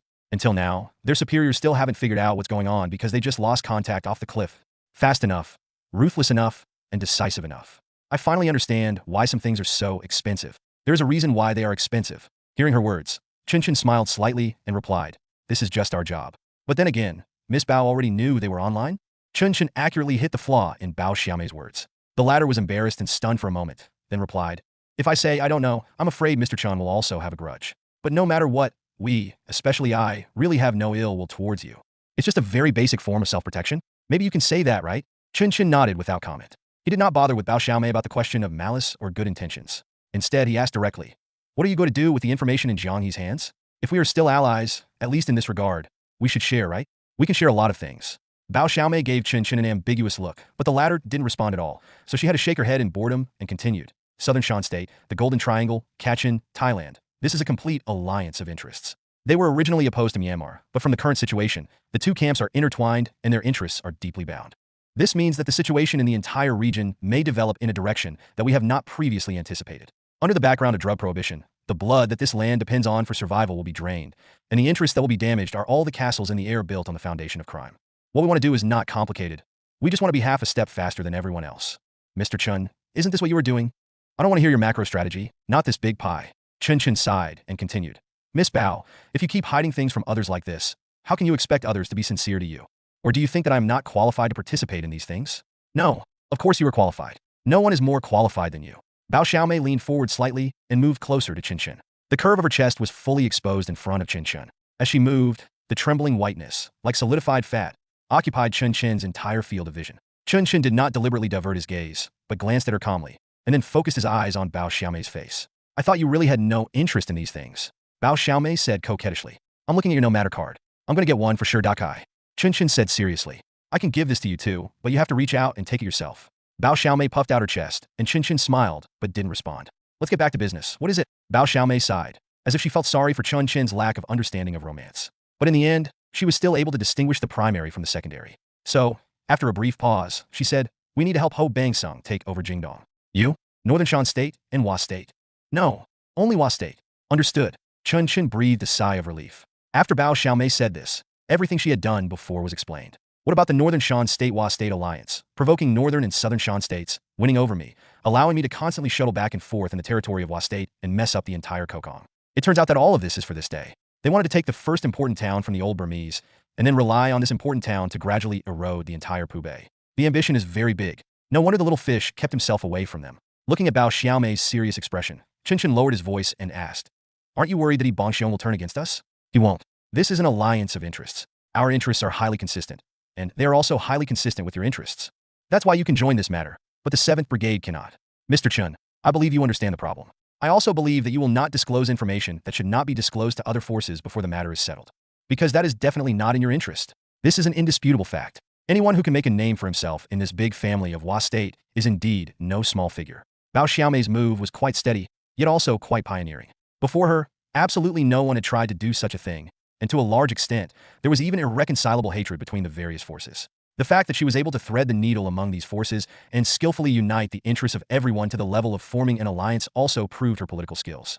However, why do I have no memory of this in my past life? No, the root of all this is actually in myself. If Kokong had not been destroyed by me, Hua State would have to solve the urgent problem of Kokong first. If Qinjia and Fujia had not been eliminated, the Northern Shan State-Hua State alliance would not have been formed, and there would still be a barrier between Hua State and Jingdong. If Nuakong had not been killed cleanly, the transformation of the drug industry would not have happened so quickly. Damn, what butterfly effect. As expected, I still have to think more about my own reasons. Chen Chen subconsciously touched the pistol on his waist and asked, so when are you going to start? At any time, Bao Xiaomei answered frankly. We will first find a way to eliminate Jingdong support troops, conduct a series of decapitation operations, and then try to complete this feat in a relatively peaceful manner. I think Mr. Chen would not be absent for such an important event, right? Besides, don't you still have to deal with certain people? Sure enough, the more beautiful a woman is, the more dangerous she is. From Jia to Bao Xiaomei, the means they use to play power games are the same. However, one thing that makes Bao Xiaomei better than Jia is that she really treats Chen Chen as her own. The reason why the whole truth was not revealed at the beginning was indeed for the safety of both parties. Very sincere. Chen Chen knew very well that this sincerity was certainly not due to any so-called ambiguous feelings, but because of the vague and terrifying shadow behind him. But it doesn't matter. As long as the result is good, that's enough. So, a smile finally appeared on Chen Chen's face. He said, thank you for your concern, Miss Bao. It seems that I always kept people at a distance before, which was indeed a bit ungrateful. You still know? How do you make up for it? Bao Xiaomei's tone was angry, but her expression became more charming. Even Chen Chen, at this moment, felt his mind wavering. Damn, if there is really no reaction at all, then wouldn't that be pure non-tone? But reason still made him restrain himself. He coughed, stood up and said, as for compensation, I don't know anything else. How about I help you do something? Anything? Of course not. How about I help you kill the shadow troops and cut off their connection with MPRI? Are you sure I'm not doing this for you? Mutual benefit, isn't that good? But I'd rather you do something else that's mutually beneficial than kill Zhao Jiayang. Do you have to fuck them? Can't you find someone closer? Miss Bao, please stop joking. Give me more information and I will start as soon as possible. By the way, let me Jiang He. I need him to enter Jingdong and provide me with the necessary intelligence. Hey man. Bao Xiaomei pursed her lips and finally replied. That's it then, Mr. Chen. One day, we will have the opportunity to get along well with each other. After seeing Bao Xiaomei off, Chen Chen sat in his office for a while. After hesitating for a few seconds, he decided to make a phone call. Give Xiaoyu a call. After all, what Bao Xiaomei wants to do is really too big, and it is impossible for her to fully control it. If she is not careful, there will be no recovery. In any case, at least listen to Xiaoyu's opinion first. After all, she represented a force that could kill her with a single slap. The call was connected after only 2 rings, and before Chen Chen could speak, Xiaoyu asked first. Sunken, did you just destroy the Mingyang reservoir? Chen Chen was stunned for a moment, then replied, yes, it just ended not long ago. How is it going? The situation is quite dangerous. Very dangerous? Xiaoyu repeated the sentence inexplicably, and then said, it's really dangerous. The Hua State has laid bare its cards with you, right? Yes. What do you think? Chen Chen quickly brought the topic back on track, and Xiaoyu replied, we don't have any ideas. Remember, we don't have any ideas. But from my personal perspective, you can do what you want, but keep your distance. Being more deeply entangled will do you no good. You can use them, and you can be used by them appropriately, but you can never become one with them. No problem. Hearing this answer, Chen Chen breathed a sigh of relief. It seems that they are aware of the situation, which also means that the Bao family is sensible. Then you don't have to worry about it extra. So he answered solemnly, I know what's going on, don't worry. See how you smiled and continued. I'm still confident in you, but I'm worried about them. Forget it, let's not talk about this. I heard that your new company has been established. How is it going? Have you sorted out the business issues? This question sounded a bit like an inspection, but fortunately Chen Chen was already prepared. It's basically been sorted out. Don't worry, I won't make things difficult for anyone. We'll start with body armor. By the way, does Polytechnology have this business? If not, can you help me contact GWA 3523?